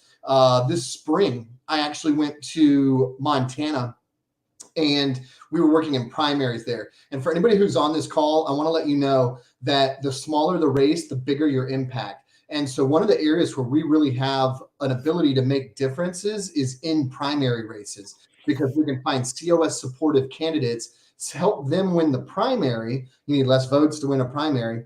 And then when you get to a night like tonight, if there's sort of a move in a direction, you've already set up the win and you just take the win. So really working in primaries is an incredible thing. I think anyone who's involved in convention of states, you learn a lot of times there's more you can do, more you can learn. And all I mean by that is you might have started out and you're paying attention to politics. Then eventually you vote. And then maybe you take activities like knocking on a door. By the way, knocking on a door, the door knocking program is the most effective political activism, especially when it comes to get out the vote. You are looking at about a 9% turnout from when you knock on a door versus not. So that's huge. By the way, if you look tonight, this will probably come down presidentially down to like 2% or something like that. So just think about that. You know, if 2% is a landslide and you can have a 9% impact in a race, it's very, very useful. And the reason it's so effective is it really just gets back to human interaction, human connection. It's more about the fact it takes numbers, it takes knocking on the doors, all that stuff. But it's really when you have that interaction with someone at the door, you can have a conversation, maybe bring them some information they didn't have. And I think I heard somebody mention earlier that really convention of states is a hope factory, right? You know, when we knock on the door, people are in a place where they don't think anything can change. They haven't seen it in their entire lives. Things seem to be getting worse and worse.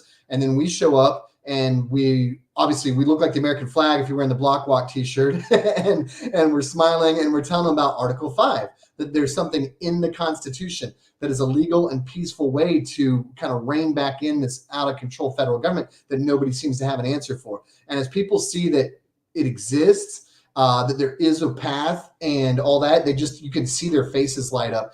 And so we really bring hope to people at the door. But that's just one way. But I do want to say this about Montana because I want to give props to the Montana team. I flew out to Bozeman, which is, for anybody who's a fan of the show Yellowstone, that's kind of the downtown they use. They use that in Yellowstone. And so anyway, I go into Bozeman and I worked with a couple people in Bozeman, and I think the state director came down. And then the next day I went up to Great Falls, which is a couple hours north of there. And we block walked in some areas up there, state director and some other people. Then I drove across the state again and went to Missoula, I think, and basically just to spend the night. And then the next day I went down to a place called Stevensville where we walked again. And at that block walk, the state director who lives in Great Falls came, I think, with another person. The people who had been in Bozeman came all the way down. If you don't know about Montana, it is a huge state. Everywhere I went was like no less than 3 hours. Like if you wanted to go somewhere, it was at least 3 hours. They call it Big Sky, Montana, and it has a big sky. They have more sky than anyone else. I don't know how they do it, but it's just a big sky, big state, big mountains, big drives. And this team block walked in each of their own cities, then also came to this place that was seemingly very far away from everybody else. And so I just want to give props to the Montana team, absolute troopers. And I just thought that was a cool story. Shout out to every block walker in Convention of States who's block walked until now and block walked in a campaign, block walked for Convention of States, help win one of these elections. Thank you. If you're interested in doing this type of stuff, just contact your state team. We can get you all set up, trained. We have everything. We have the materials, we have the training, we have videos, we have people like myself, we have community, we have other people who've already done it that you'd be in connection with.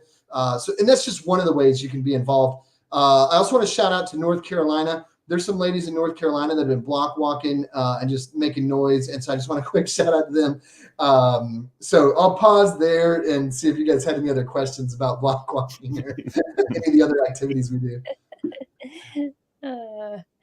Andrew, do you find that people are hesitant to do block walking? I know that one of the things you do for Convention of States is you go into these states and you train people and actually show them how to do it, and they can, as they get started, they can do it with you, so you don't just send them off on their own. Are people hesitant to get started, and then do you see their attitudes toward block walking change as they actually start to do it? Yeah, and I'll even just say personally, the first time I ever went block walking, I didn't want to do it. so I get it. I was like, why? What? This is pre-convention of states, and all I'll say is that once I knocked on a door, and you start talking to people, that you realize that you can have a conversation at the door. In fact, it's one of the only places these days that you can have a conversation face to face with people. Obviously, not everyone answers the door, but most of the people who do, they will talk to you if you have some sort of new information, something of use to them, of value, and you can have just a genuine conversation face to face with another person. It's very wholesome. And so I had seen that. But to your question, Rita, yeah, I think a ton of people have apprehensions about it. The rough idea of going to somebody's house that you don't know to knock on the door and talk about politics sounds just crazy. Even if you're the most outgoing person, the biggest extrovert, it is still outside your comfort zone. But I have found that introvert, extrovert, whatever, the way we do it at Convention of States, we always go out in teams of 2. So if somebody's new, we have them shadow us. For the first 30 minutes, they just see me knock on doors, say my script, which is very simple, and we give them that ahead of time. Talk to people. And so basically, here's the breakdown. If you knock on a door, sometimes nobody comes. If that happens, you just leave a little piece of information in the door, not the mailbox real quick. And anyway, you leave it in the door, and then sometimes somebody answers the door. If they answer the door, you say your script. If they like what you're talking about, you ask them to, in this instance, maybe vote for a candidate or whatever. But a lot of times with COS, we just ask them to sign the petition. So either no one comes to the door and you leave material, or someone comes to the door, you say your script, and then if they're into it, you ask them to sign the petition or whatever. And then hand them a piece of material. That's it. Everyone who just saw that, you're now deputized. You can knock doors. That's as complicated as it gets. So basically after 30 minutes, and someone sees me like knock a door, put a thing in the door, knock a door, talk to someone, say the script, hand them the thing.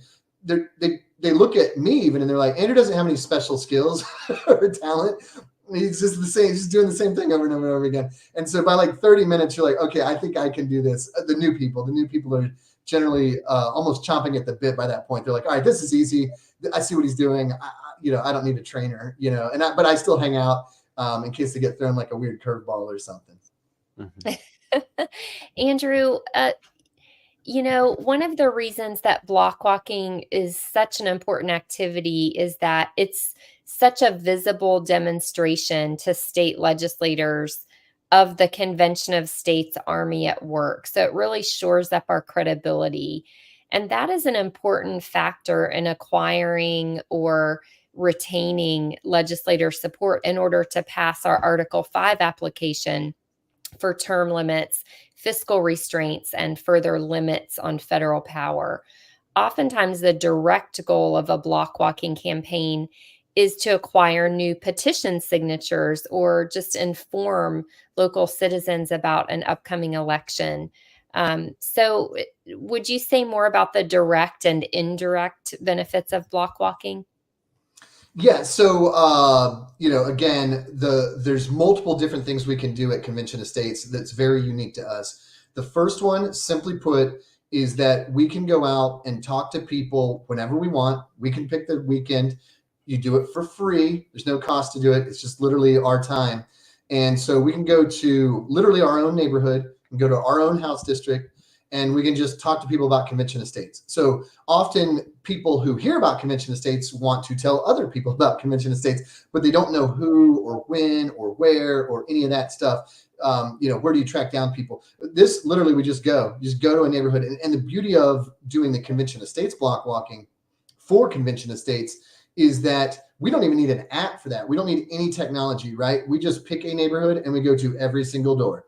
And when we go to every single door, again, not everybody comes to the door, but of the people who do, 90% love what we're talking about. 90%. The minute we start saying, hey, we're working to limit the federal government, they're already shaking their heads. And we say term limits. Yes. Yeah. Should Congress be on a budget? Yeah, that sounds really good. Do you think most decisions should be made by people far away with no connection to this area or people closer to home? Yeah. Okay. So anything we could do to, move more decision-making back closer to home would be better. Yeah. Okay, cool. That's what we're all about. We want to propose amendments on those topics. That's basically our script. And so 90% of people love it. It doesn't matter, Republican, Democrat, Independent, never voted, whatever.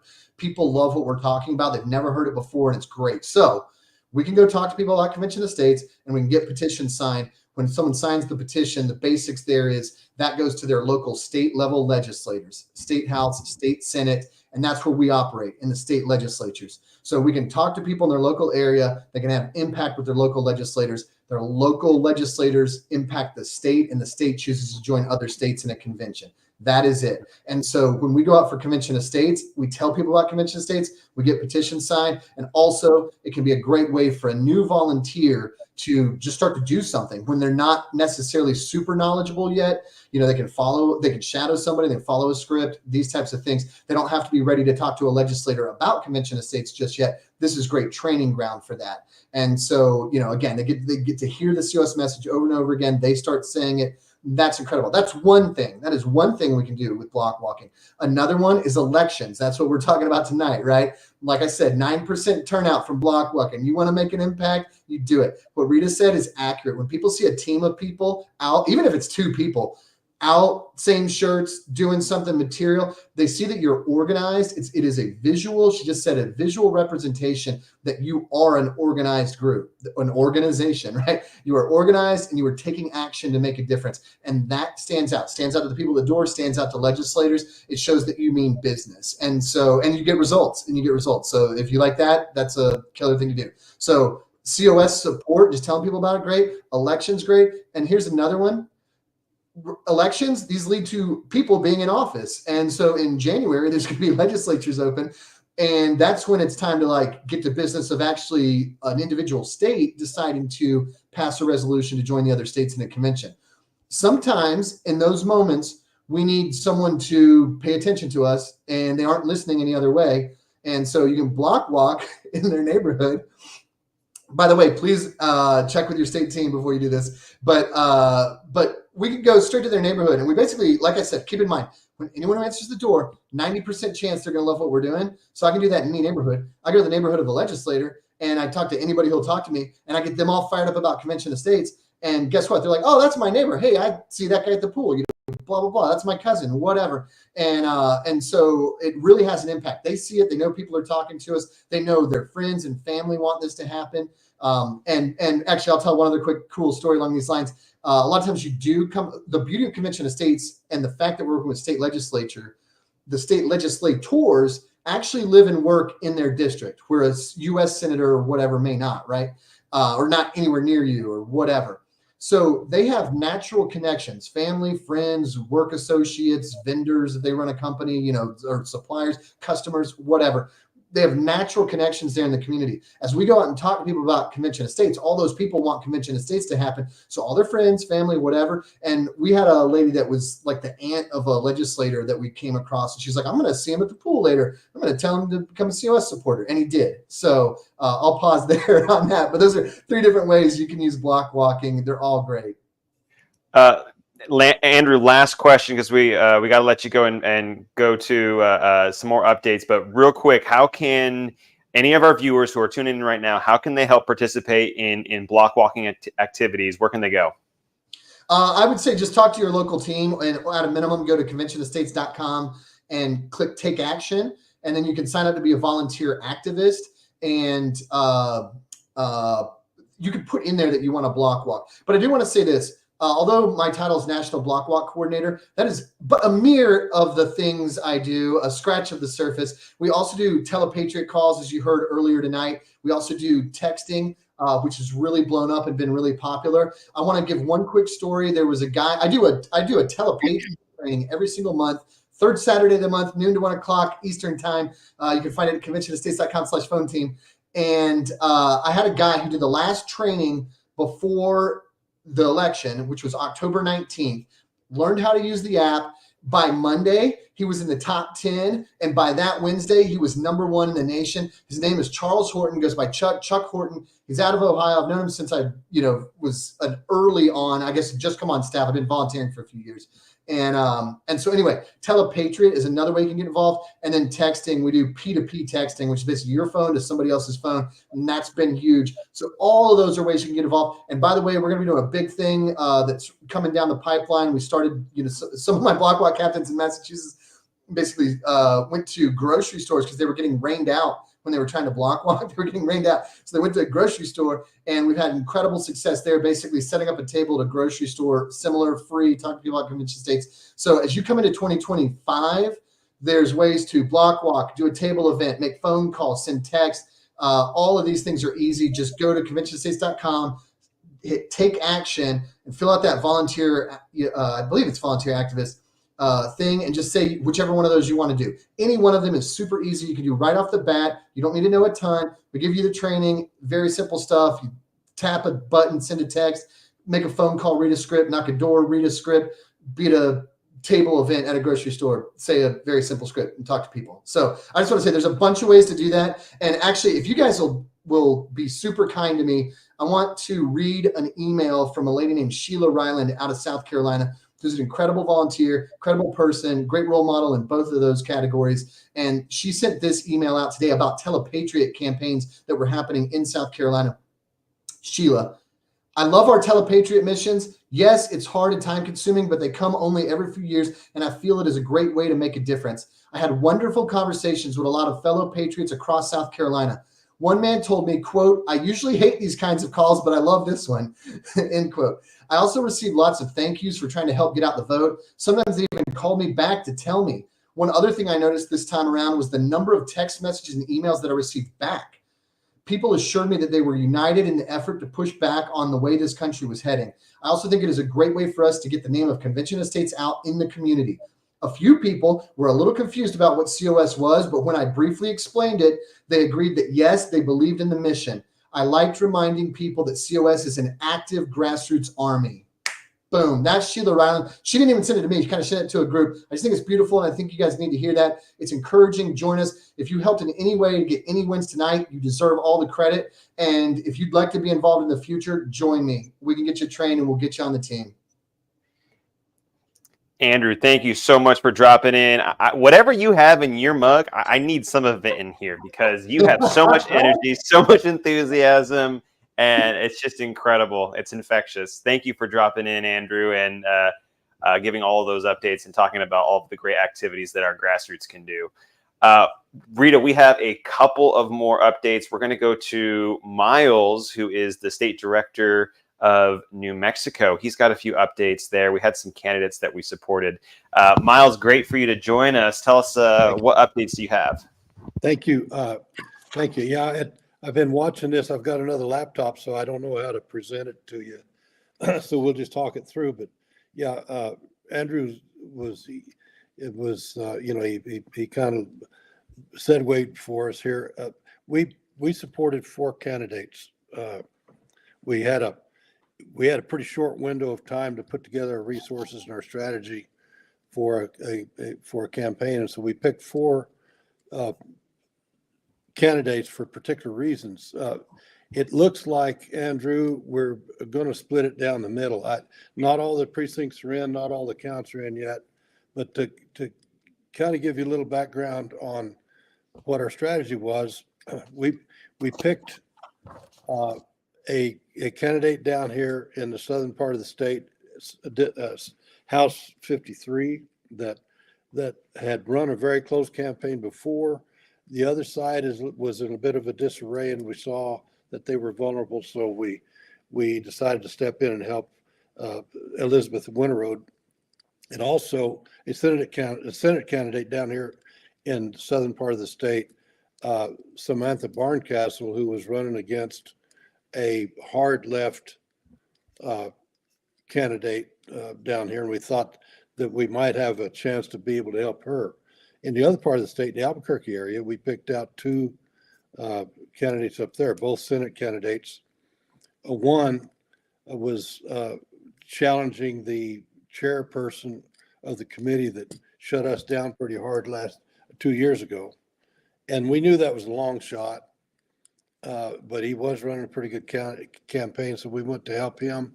And then Audrey Trujillo, who is the reason we wanted to help her, is that she runs LUCA, which is Latinos United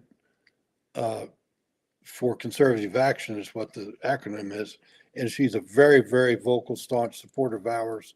And so that was an exchange of support.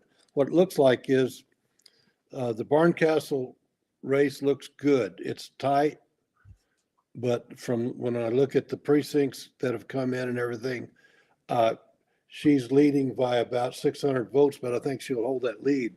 And so Samantha Barncastle, we can probably claim some credit for helping push that over the top. And Elizabeth Winterode, House 53, that's about a 400 vote margin. But looking at the precincts that are in, I think that might hold also. And so both of those are kind of close races. I think the fact that we've had quite a lot of input into those races, we could probably claim some credit for them. The races up in Albuquerque area don't look so good. I think that Rudy Mora has just got too tall of a hill to climb to catch up, even though a lot of those precincts aren't in yet. But and I think the same for Trujillo. That it's just too big a spread there for them to be able to overcome. So I guess we got a 500 batting average. It looks like we're going to claim credit for two. There's two that we probably won't get. There's a lot of other. Oh, good. You are showing me exactly. Thank you very much. I don't know who put those up, but thank you very much. Yeah. That'd be producer G in the background. He's Johnny on the spot always with. Man, he's magic. I'll tell you what. Rebecca Dow is Rebecca Dow is a good win for us. I think she'll hold that race. Luis Terrazas is a very good win for us because he's a friend. Could you scroll down just a little bit? I saw the other direction. There's the Barncastle race, 52 to 46%, and I think I'm 52 to 48. I think that'll hold. It's tight, but it'll hold. And so I think we've made a friend there. Alan Martinez is a friend of COS. He's winning pretty handily. So. And so we can scroll back down if you'd like. Go back down the list. Luis Terrazas is a friend. He's going to win that one, it looks like. Don't know Brennan. Brennan won't do so good. I didn't meet him, but he would have been a friend. But and then there's John Block. He's one of our sponsors, and he's going to win that without any problem. There's still a lot of votes hadn't come in yet, but he'll win that with no problem. There's the Elizabeth Winterode race. It's close, but I think that's one where we can suggest or claim credit for pushing it over the top. There are some other races. There's another Block running. It looks like he's going to win. His name is Jay Block. He and I have had a long conversation. He ran for governor last time around. He ran for Senate this time. He's going to win that. And we've had a very long conversation. He'll be a good friend. He'll be a good supporter of ours. But that's it. New Mexico's a tough hill to climb, no matter what. And when I look down all this list, there's a lot of good candidates that are going to come in, and a lot of good friends of ours that were unopposed. But it will still be a blue legislature, and so we'll just have to deal with that. We've got some other strategies with the counties and whatnot to try to keep the pressure up on them. So that's what we've got here. Yvette Harrell, who is a declared supporter of Convention of States, former Congresswoman, she is behind. She's running behind, but there's a lot of those precincts aren't in yet. So I think that's one of those that we'll have to wake up in the morning to see how she did. But there are a lot of counties that should belong to her when they come in. and it's just a matter of whether they got the vote out or not. And Miles, thanks yeah. so much for being with us tonight. And Sure. before you go, just want to point out that a couple of those races that it looks like our candidates are going to win, those candidates, again, are challengers who are unseating incumbents. So that's really exciting and great work. Hats off to you and the New Mexico team. Thank you. Appreciate it. Appreciate getting to visit with you. Thanks, Miles. Rita, we got some more updates. I think we have Deanna Beckett, who is a regional director with Convention of States. Deanna, you have some updates for Montana and Wyoming, I believe? Just a couple. I was actually teasing my state director in Wyoming. I said, are you guys hand counting? Because it's really taking a long time for those to come in. But that is not unusual because our states are very meticulous. They want to get it accurate and they take their time. So I'm glad they're doing that. So we followed about 7 races in both Wyoming and Montana. We supported their races. And out of Wyoming so far, I see 2 wins for our supporters, which is exciting to see. And in Montana, we've got with 5/8 of this precinct's reporting, 58% is showing positive for Marty Malone in House District 57. And the other state that we supported a few races in for the general was Idaho. We did some vote your values texting. About, I don't know, I think it was about 3,200 texts that we did. And your state, Andrew, California, helped to do those texts. One exciting thing, which if you've been on listening long enough, Jason might have mentioned the statistics, but in Montana, they did some amazing texting. Thank you, Andrew Barkman, for giving kudos to the Montana team for block walking. This team has been on the ground and just powering through exhaustion. And this team did 11,700 texts for their express advocacy, and then turned around in another 10, 12 days, did another 12,500 texts for voting your values. So really close to 24,000 texts that this team sent out. And the bulk of our teams are actually, or did spend the day working as either poll workers, poll judges, or poll watchers, or in any way, shape, or form. So Jeff Kilgren, I feel your pain. I did a little bit of it this afternoon, but all of our teams have been working so hard, and we're looking forward to seeing more wins. And we'll have to keep everybody posted as the hours come. All right, Deanna. Go ahead, Rita. Yeah, I was just going to say thanks for tracking those for us. I know I keep going to look at all of these states, and the results just aren't all there yet. So we're going to have to be patient, and I'm sure we're not going to find out most of them, at least I'm not, until tomorrow morning. So, hey, my proposal is next time we do this little program, we'll do a 6 a.m. morning version of it. And I'm all for that. I don't know about you, Andrew. Oh, Rita, that's rough because that'll be 3 a.m. for me.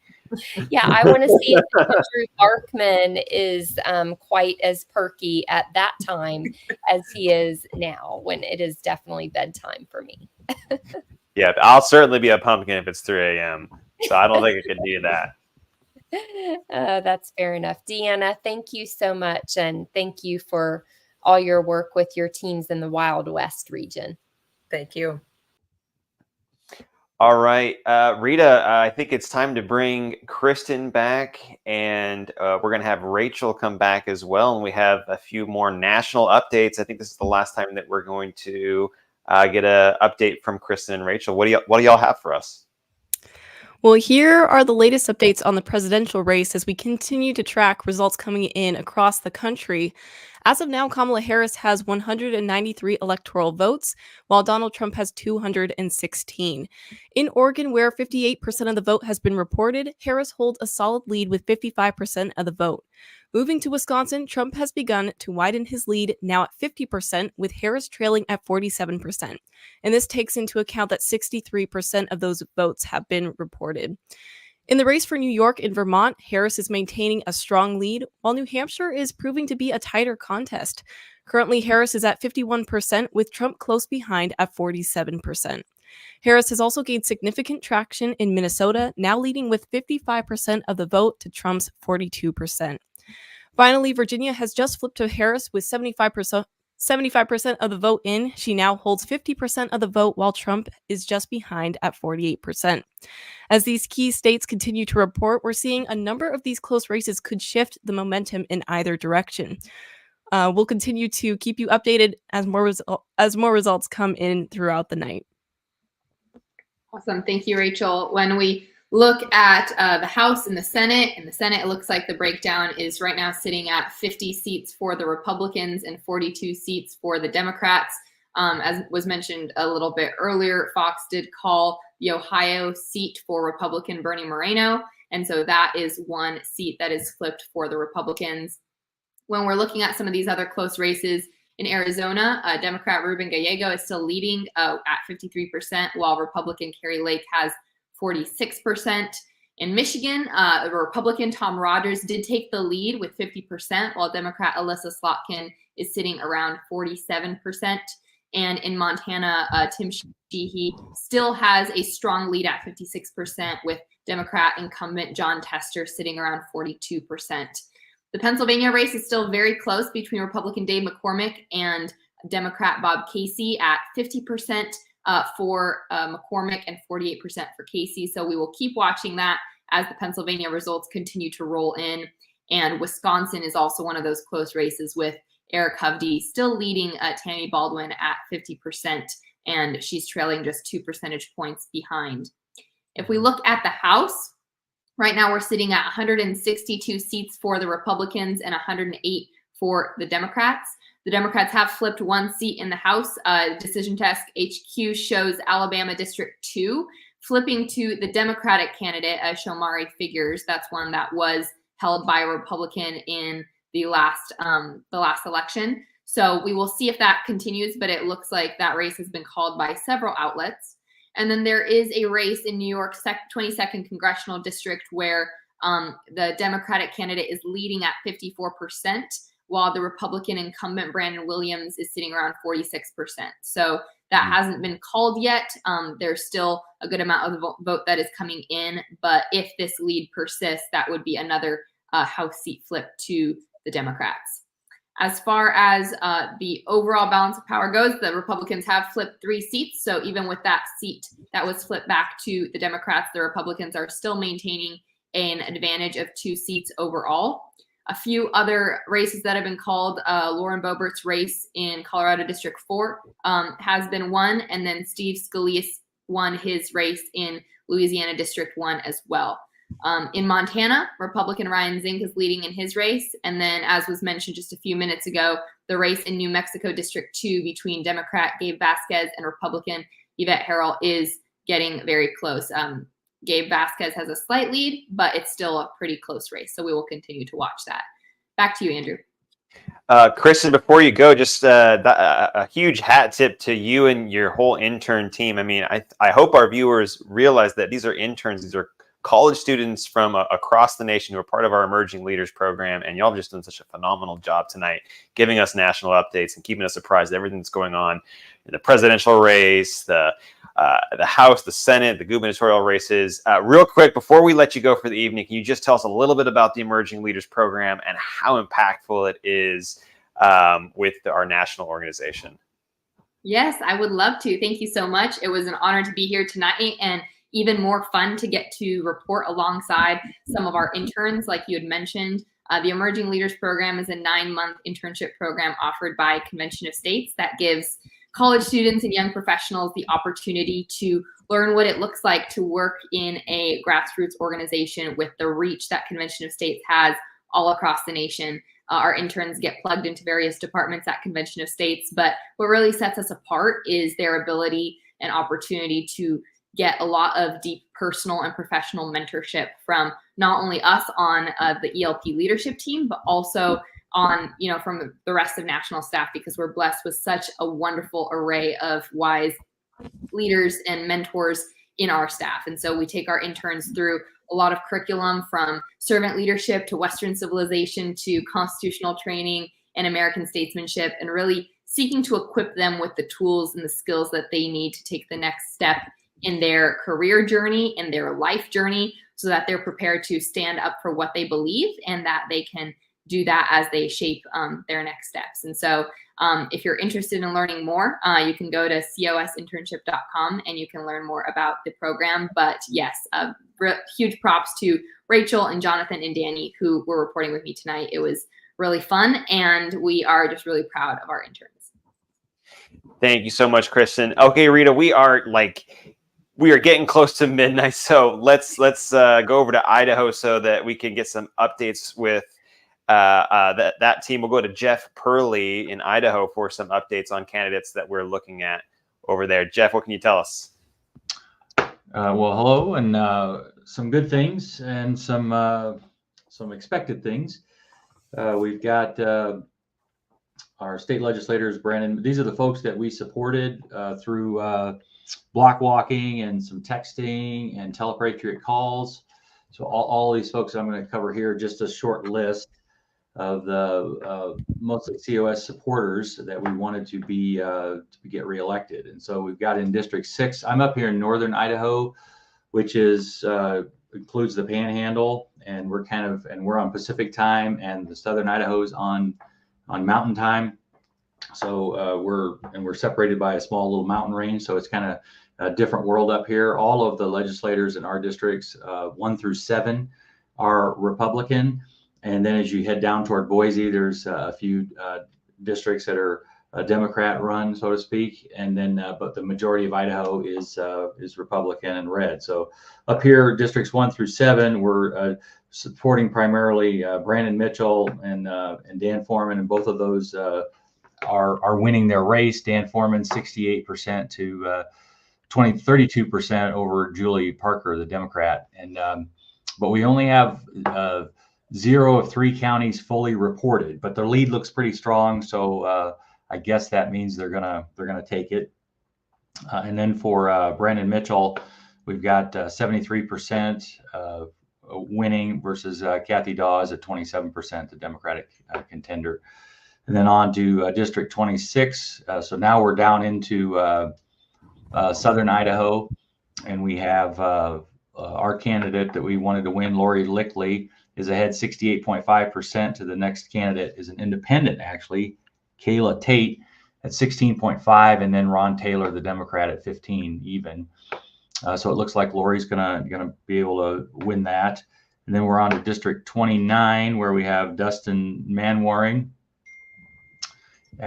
who they have not reported yet. There's 1 county there, and so they've not reported. So I don't have any info on Dustin or Tanya. Let's see here. Yeah, nothing on Tanya Burgoyne. So then we'll head back up to District 15, I think, which is in the Boise area again, where we have Cody Galloway is the guy that is a COS supporter, but he is losing currently. 45.9 is Cody to Rick Just, the Democratic contender, 54.1.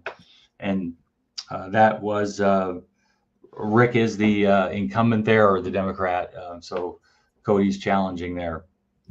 And then we got Dory Healy, also in District 15, at 48%, and Sherry Baber, the Democrat, at 52%. Now this is somewhat expected. Around the Boise area, those are considered Democratic strongholds.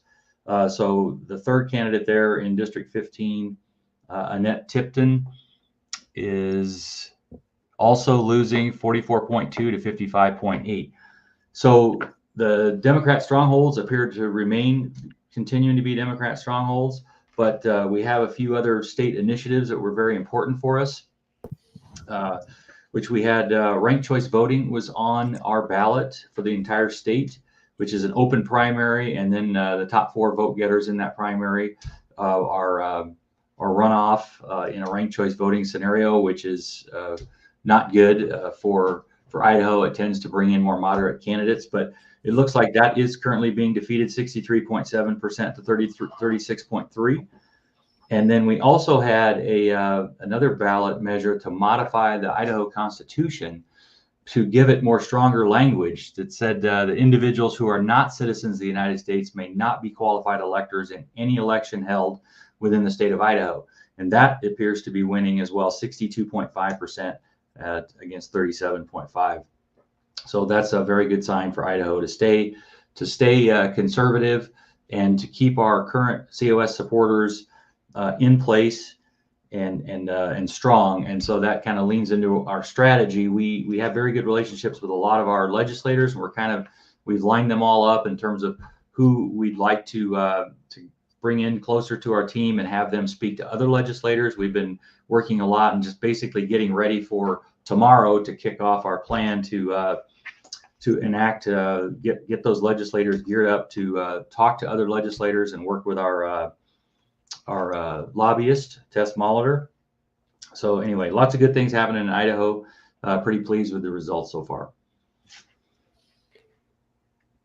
Thank you so much, Jeff. I appreciate those updates. And Rita, it sounds like there's all kinds of good things happening for COS tonight. So absolutely. And just quickly, this is breaking news reported to us by our regional director in the Northeast, Haley Shaw, who covers New Hampshire, which, as you recall, we talked about early on as being a battleground state for control of their state legislature. And Haley just reported a few minutes ago that Republicans will maintain control of the New Hampshire Senate and the House and win a governor seat. And she also said that they've flipped at least one state Senate seat and almost 10 House seats. Wow. So yeah, so there's a little bit of news for you, Haley. Thanks for sending along that report. Wow, that's incredible news. Well, Rita, we are pushing the limit here. It's nearly midnight on the East Coast, and I know that you're going to be turning into a pumpkin any minute. So we better bring on Mark Meckler to help wrap up the evening. Thank you, Mark, for sticking around, and just give us a sense of where you think things are right now. Well, thanks to both of you for holding down the fort, Rita, for not turning into a pumpkin. Look, I think it looks good, but I wouldn't say it's over by any means yet. When I look at Decision Desk, they're saying they're essentially calling it for Trump, though they're not making the call. That's the projection. You've got the New York Times, unbelievably, says at this point it's about 95% for Trump.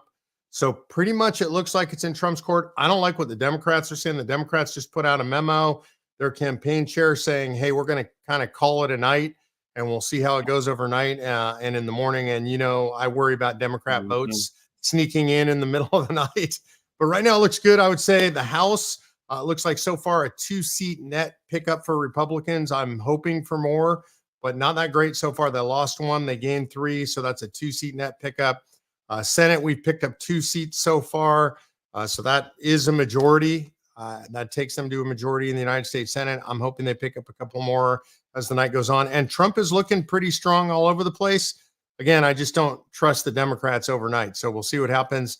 I'm going to stay up. I don't plan on turning into a pumpkin, Rita. I'm going to stay up and watch until this thing's over. All right. Well, I'll be up super early if you want to chat about it in the morning. Good deal. Mark, thanks for being with us. Thanks, Mark. Great having you. And Rita, so we're at the end of our program. I'll kick it over to you just to kind of summarize where you think things are in this race and just and how Convention of States did, and then we'll wrap this thing up. Yeah, well, I think Convention of States did great. The results keep pouring in from North Carolina and South Carolina, and looks like we have won at least 8 in both of those states of the races that our teams were working on. And, you know, you all have been hearing the results all night. Our convention of state supportive candidates have been doing great. And it's really not a surprise because all the polling consistently says that convention of states is a winning issue. Voters from all ends of the political spectrum support convention of states. And so we're not surprised, but really happy when convention of state supportive candidates win their elections. And we're proud to have been a part of many of those. So, you know, Andrew, we will, of course, continue to watch the key races, and we'll keep viewers and our supporters informed in the weeks ahead. And just want to remind everyone to join us for COS at Home on Wednesday at 8:00 p.m. Eastern Time. It is almost Wednesday on the East Coast. But yeah, COS at Home tomorrow night, 8:00 p.m. Eastern Time for Election Reaction with Senator Rick Santorum. He didn't get to join us tonight, but he'll be with us tomorrow. And of course, Mark Meckler will be back and I'll be there. And I think the site is there, but it's conventionofstates.com/at-home if you want to join us. Andrew, I'll give you the last word. All right. Well, thank you so much to all of you who tuned in, and for everyone that stayed with us the entire program. Thank you so much, Rita, for staying up nearly to midnight to watch the results come in and to give analysis on all of the state races that we were watching. And thank you so much to all of you that participated in giving us updates, and all of the national staff that came on, and all of the volunteers that joined us tonight to watch as results came in. And also thank you to the viewers out there who actually did the hard work, who knocked on the doors, who sent the text messages, who made the phone calls, and who did the hard work. We've got a country to save, so it's time for us to get to work. Tomorrow we celebrate, like Mike Farris said, and then the day after we get right back to work. Thank you everyone for joining us. Thank you, Rita. We'll see you next time. Good night.